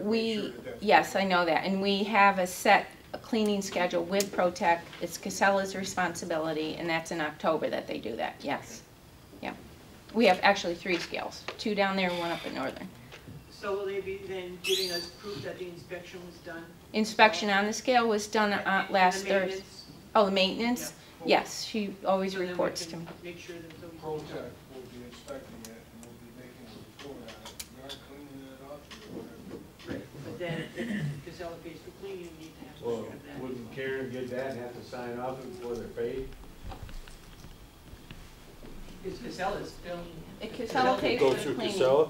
Casella pays for the cleaning. We have an agreement with Protec. They have an agreement with Protec, but it's scheduled for October yearly. So the other thing that wasn't included in the proposal was an outside meter for the trucks going through. They have to be able to read the meter as they're, so it's clear. So that was one additional cost with Protec to our department, that we had to have that outside meter on the scale house. So driving through, you see it, you can read it, and so on. But there's still a little bit work, and I'm very thankful to everybody that helped. Building services was terrific. Bill Mason putting the guardrails back up. So it was a combined effort, and I'm glad it's over. Gary?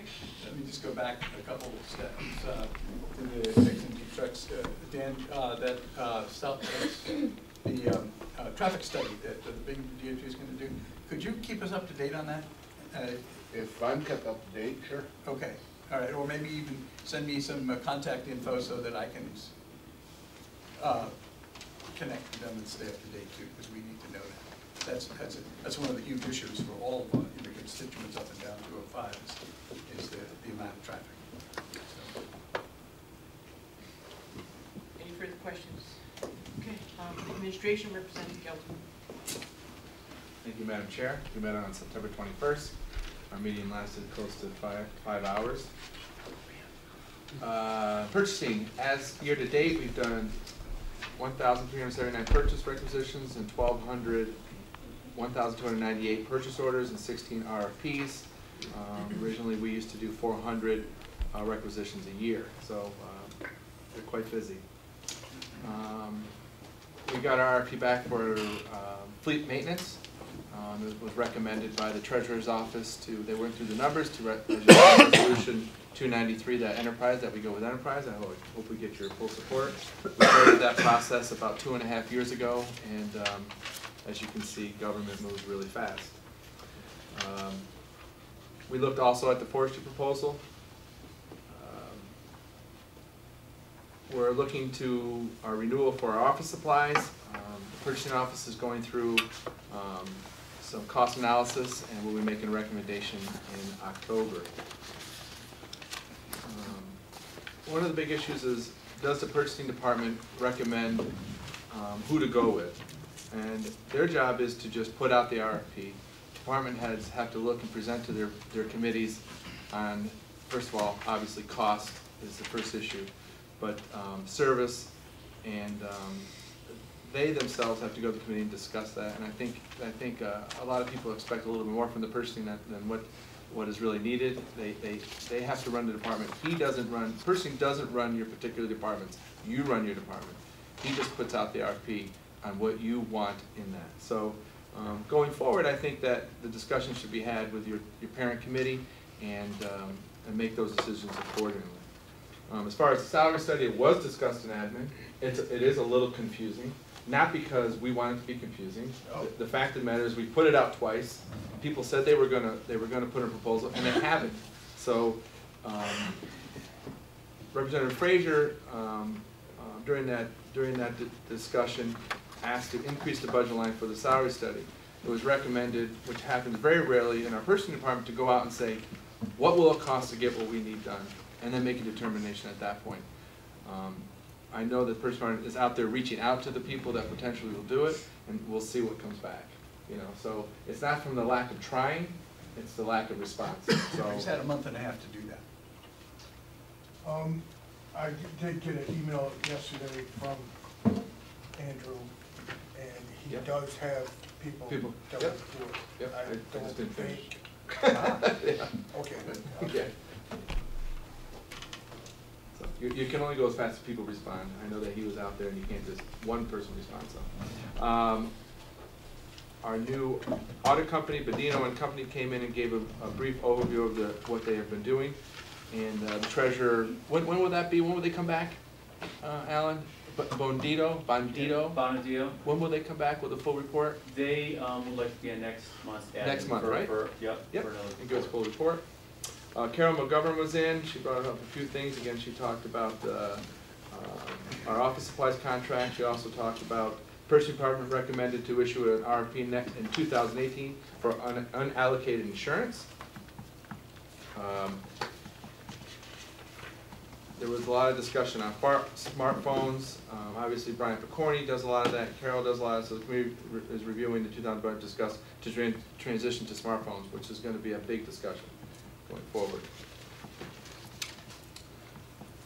Brian Picorni was in. We discussed budget. We discussed smartphones. One of the big things in his budget is upgrading our Microsoft Office, which is about $103,000. But we can't move forward really without doing it. It's being very cumbersome to a lot of department heads on being able. I think for 2002, 2003 was the last time we upgraded. What? 365. I don't know exactly. He didn't mention that, but it looks like we'll be able to keep that in the budget, which is nice. He's also purchasing 73 HP laptops, 15 desktops, at approximately $65,000 by the end of the year.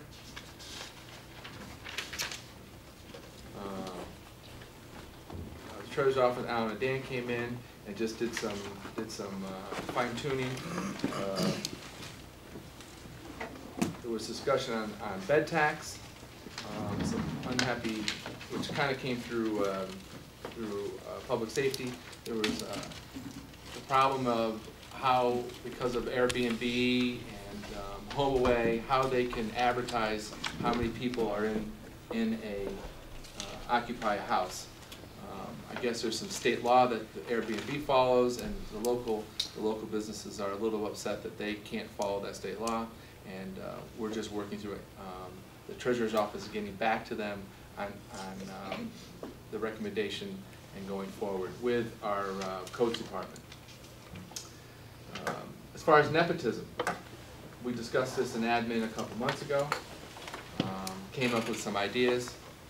We had then kicked it back to our Labor Council. We talked to our Labor Council. They're going to be bringing this month on language that we can hopefully vote on. We are looking into how expansive it can be, and we didn't want it to infringe on the collective bargaining agreement that was going on. So we will be, and now that that's sort of moved forward, we'll be looking at that this month. Representative Carson came in about the property at 242 Main. Pete already discussed that. And our next meeting will be Friday, October 20th at 9 a.m. in the office building. Any questions? Go ahead. 9 or 9:30? I have it at 9:30. Did I say 9? Yeah. Sorry. Okay. Yes, Len? In your report, you just mentioned a company, I hadn't heard the name. Bandito? Bandino? Bandino. Bonadillo. Bonadillo. Banditos. Exactly. Auditors. Auditors. Our new auditor. They're good. I thought you said auto, and I was like, Auditors. I'm like an Italian restaurant. Okay, any questions, any other, yes, Andrew? The salary study, I guess I understand that you put it back out, or purchasing Onondaga put it back out with the idea that they would try to find something, but, I mean, the first salary study compared to the second was drastically different, and I still, you know, we talked about it briefly at the last board meeting, but that second salary study had a significant component that, you know, that wasn't really related to compensation and the very simple idea that we had started with going back to when we had the first presentation of better classifying our employees, creating a mechanism to better evaluate them and compensate them. And there was that whole secondary component that was added into the second time the study went out. And I guess I'm not sure, why don't we just go back to that first study and you know, or separate those to simplify this? Because I still think it's too complicated, and I don't. And that was discussed in admin, but, what? Yeah, we did discuss it. But even the first one, we didn't get they didn't felt there was qualified people to do the study. Right. The first time. So we could go back, that's a discussion to be had, to say, let's just take that out. You know, even though we think it's important. Right, no, I you know, understand, yeah. But, yeah. Hopefully someone comes back with something. I'd like to make a request for executive session to discuss the proposed litigation. Second. Motion. Second, okay. And, yeah, we'll finish the reports, then we'll go in. Negotiations, Representative Frazier? Oh, on the wall at the end, that was, he's got one. So we're not doing that? Yeah. Okay. Hang on. So, we met with the mediator and the deputies, sheriff's union, and we have come to a tentative agreement that I have outlined for everyone. Has been ratified by the deputies union. We need to discuss it and vote today. We are gonna need executive session to discuss the particulars. So as long as we can do it at the same time. So can we So amend I need a motion to say? Do I need a separate motion, or? No, we just amend that to say, proposed litigation and also negotiation of contracts. Contracts. Okay, so we have a second. For the DSPBA, we just have to We have to identify the share the union. union. Okay. PDN, PSPDN. So that's a motion to amend it. Yes. Do I have a second on that motion? Second. All in favor? Aye. Any opposed? Okay. Now, a vote to go into executive session based on the amended motion. All in favor? Aye. Any opposed? Okay. All right, let's just do the other two. Performance review and goal setting, Representative Powers? We did not meet last month, we will try to meet this month, we will meet this month. When? I'm not sure, I was not there, so they don't have to tell me what the date was. Tuesday what? Tuesday, whatever Tuesday is. This coming Tuesday? You can't do that back-to-back stuff, it don't work, I mean, it's. Yeah. We moved health and the idea was for health and ed to go earlier. I don't think we're gonna have an issue. Now that the budget stuff is Well, you know, over. for me to drive down here and waste a day is, you can't have a meeting. Keith, we'll be there. Yeah, health and ed is at 8:45, so it's earlier. And PRGS is later than usual at 1 o'clock. And what time is PRGS? 1 o'clock. There's also two other meetings that you're forgetting about. Yeah. Government efficiency and IGA are also those days. Hold that on them, I don't care about that. I know, but there's a lot of complex stuff. Maybe. Thank you. Then back to triple. But we did do that conscious thing, move those meetings apart, so. I think we have to spend one day here, but it over. To be honest with you. Staff or room. Just. So we, in your department, you hired someone to take minutes for all these meetings, and we keep stacking all the meetings on top of each other. It does not allow your staff to be at the, She cannot attend. she cannot attend multiple meetings at the same time in different places. Correct. So we are complicating your department. Am I wrong? You're correct. Okay, So why can't we pick an open date and have a meeting? that's what I'm saying. We need to. Okay, so maybe in the break, you can discuss that again for PRGS and come up with a date and leave the other 3 meetings. Because Human Services takes their own minutes, right? Aren't they one? That's not done. Oh, okay. We'll work that out. All right, Government Efficiency, Representative Gilson. Thank you, Madam Chair. Keep this quick. We met on September 11th. Committee discussed consolidation of Waste and Measures Department and consolidation of towns through the MCEP. Is there any discussion, anything more on the consolidation of Waste and Measures that you want to discuss? No, I haven't heard back from the Okay. LG we put in. Okay. But we are moving ahead with the state's other application that's due November 8th. I can't think of the acronym. Right. But The committee also discussed the use of time costs to encourage greater efficiency, stating the objective to make the process easier and more accurate. So we're looking into that and having information technologists get back to us. Representative Stuhlengros has done a lot of work so far with that. Again, I guess in the past, Otsego Manor, they used to use time clocks, so she's very aware of what's needed. So we asked about fleet management. You obviously know there's a resolution today to move forward. The committee just got to move forward with power leasing. We asked about the status of the department manual. We'll follow up with IT department, which I did, and that's coming forward. The committee discussed the need to provide orientation for new board members. Representative Stuhlengros recommended that a document or a plan or a program be placed before the new term begins. We'll be working on it next month, which is Tuesday, October 10th at 9:45. Hopefully there's no conflicts with other committees. That's the day. All right. Just a point on performance review and goal setting. Those meetings actually were scheduled out based on the department head evaluations. You know, so it's we're not even really meeting. We're going immediately into executive session. And I wish Penny was here, but my understanding is that date Penny had already scheduled evaluations out based on a set meeting date each month for performance review and goal setting. Right, that was scheduled early in the year. That could be, but we still have Health and Ed, IGA, and Government Efficiency all meeting at the same time. In the morning. At the same time, Yeah, same day. that's. Right. I'm just. Well, no, simultaneously. 8:45, 9:45. 8:45, 9:45, 10:30, so it's So kind of hard for PRGS is Alicia to 1 be at o'clock. all places at once. All right, any other questions for Chair on Government Efficiency? All right, we recess for executive session. Come back and vote. Wait. Call for action on the consent agenda?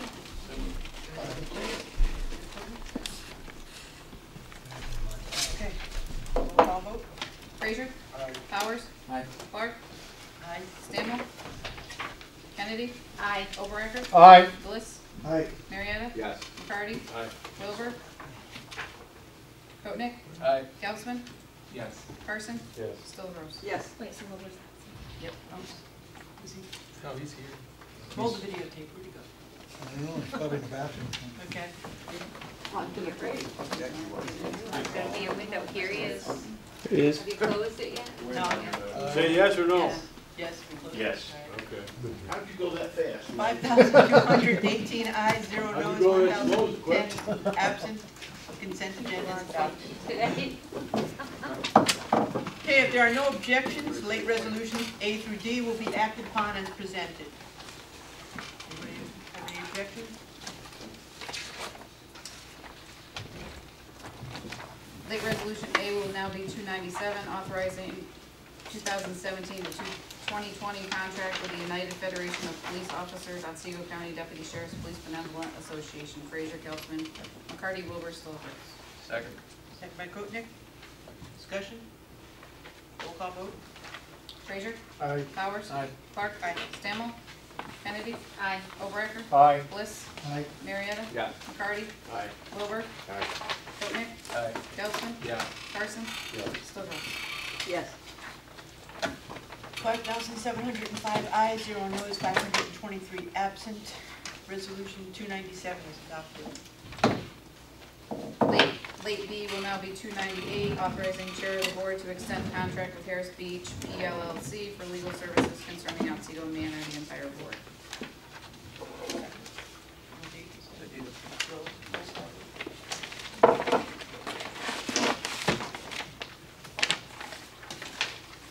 Frazier? Powers? Clark? Stammel? Kennedy? Overacker? Bliss? Marietta? McCarty? Wilbur? Koenig? Gelsman? Carson?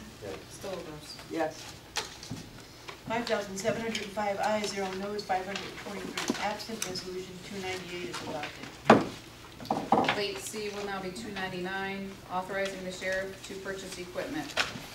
Frazier, Gelsman, McCarty, Wilbur, Stolbergs. Second by Koenig. Discussion? Yes. What is this in particular? This is outfitting the 4 new sheriff patrol vehicles.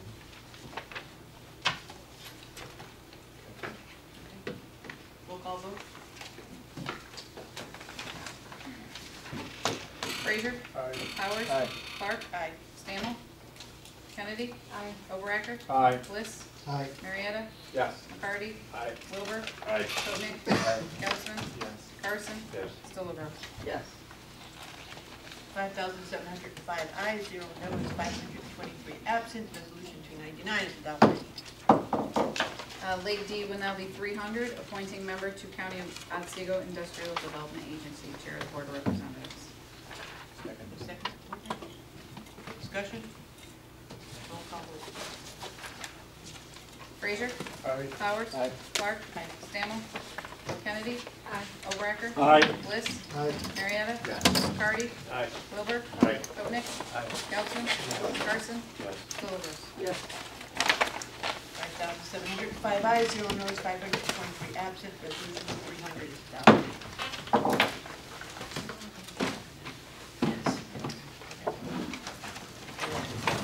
The chair has asked me just to give you an update on CAFA, which is the Council at First Appearance Program, because this is something that impacts all of your towns. Briefly, we've had 2 meetings of a task force, which I think you all did receive emails concerning. And where we are at this point is the state has funds that are available for the counties, but those requests have to get to the governor by December 1st. It's been a very tight deadline. There was no money for implementation really, so it's been a difficult process. But I've been working, we have a great committee. It's basically the public defender and I and a whole group, including Judge Bernier, Judge Burns, and people from OCA, people from the Indigent Legal Services Office, Judge Yurden, who is the president of the Otsego County Magistrates Association. So what we've done, and other counties are far advanced on this project for various reasons, including some of those counties were involved in the 2010 lawsuit. So this will be coming forward to you, but I just wanted to tell you about it because there are some misunderstandings out there, including something that Alex Shields said to you.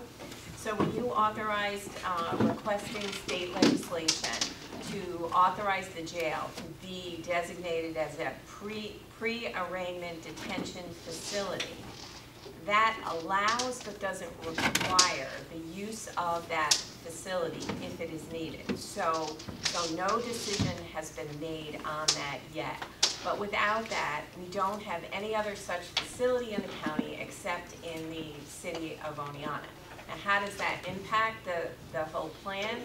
The court case and the statute require the county, and it's a county obligation, to provide an attorney the first time anyone goes to court for anything. In the past, if a lawyer wasn't available, the town justice would say, okay, I'm going to do X, Y, and Z concerning your case, come back tomorrow with your lawyer.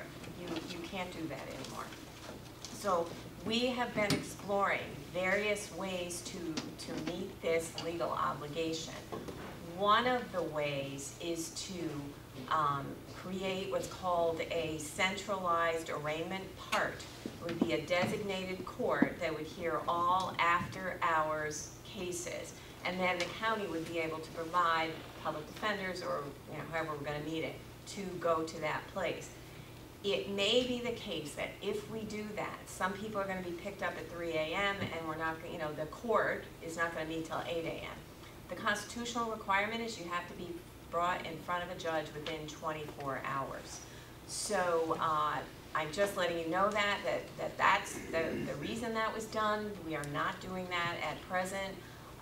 And just quickly, what the committee has kind of decided is we're going to have to do this in phases. Phase 1, we're going to put in for some funding.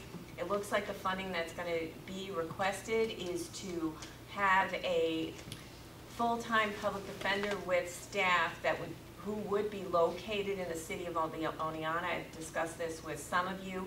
We've pretty quickly figured out that the larger number of what we're referring to as CAFA defendants, people that need counsel immediately, are from the city of Oneonta and the town.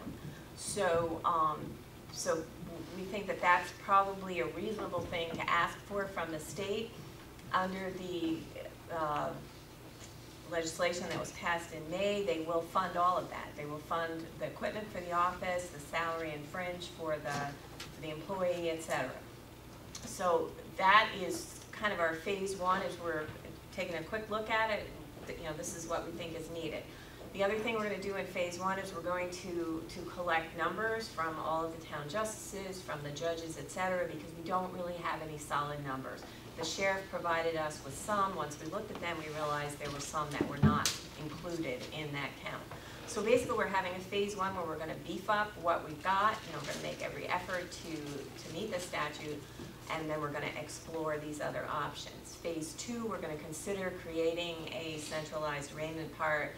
Phase 3, again, if the county wants to go this route, we're going to consider constructing a courtroom at the jail. The sheriff has been consulted, other law enforcement agencies, they are very on board with all of this, have been really cooperative because it impacts them as well. If they have to sit at a town court at 3 a.m.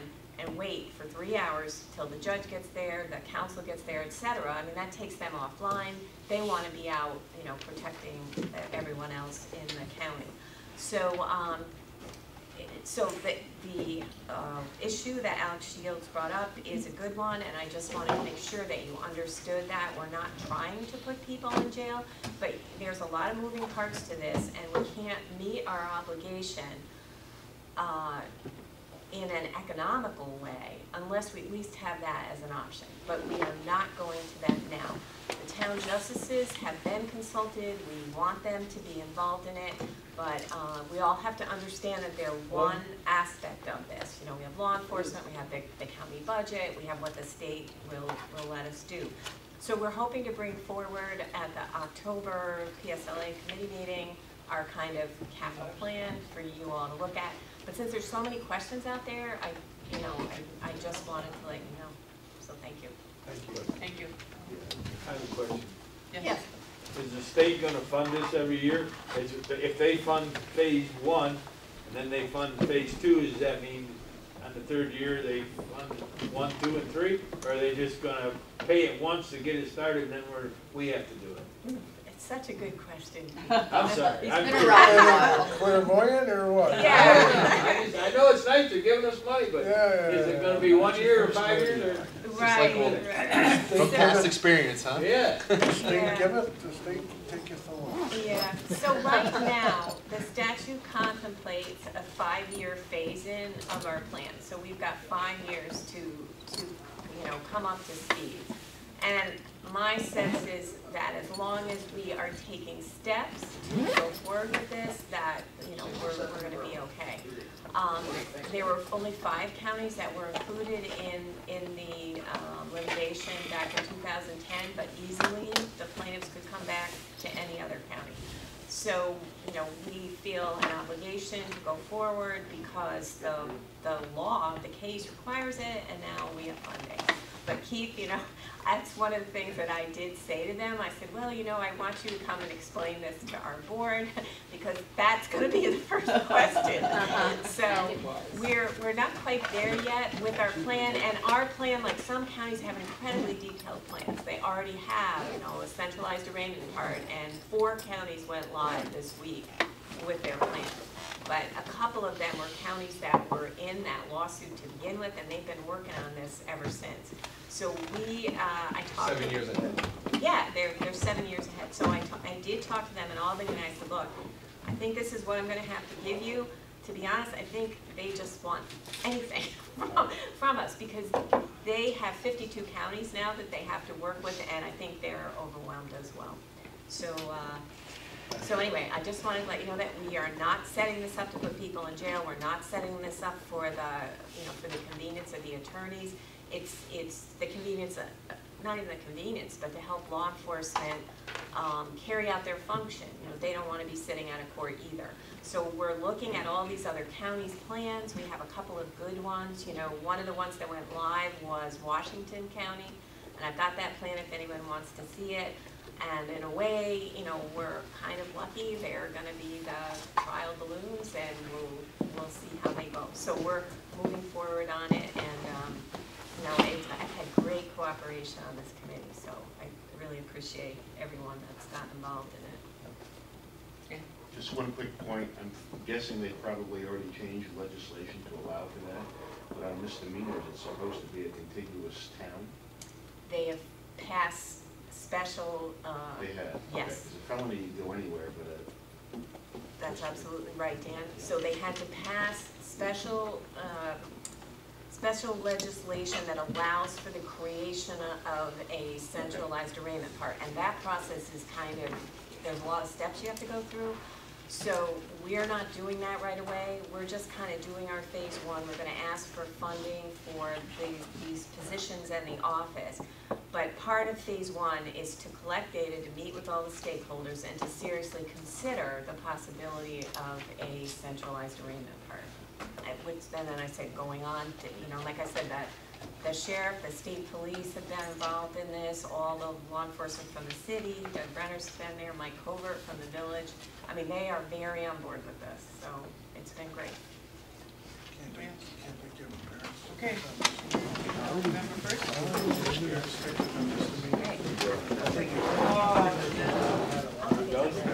You get right to the top. I have you right next to me. Good evening. You, enjoy the rest of your day. Nice seeing you. Yeah. See you next week. Yeah. So, How you doing, Greg?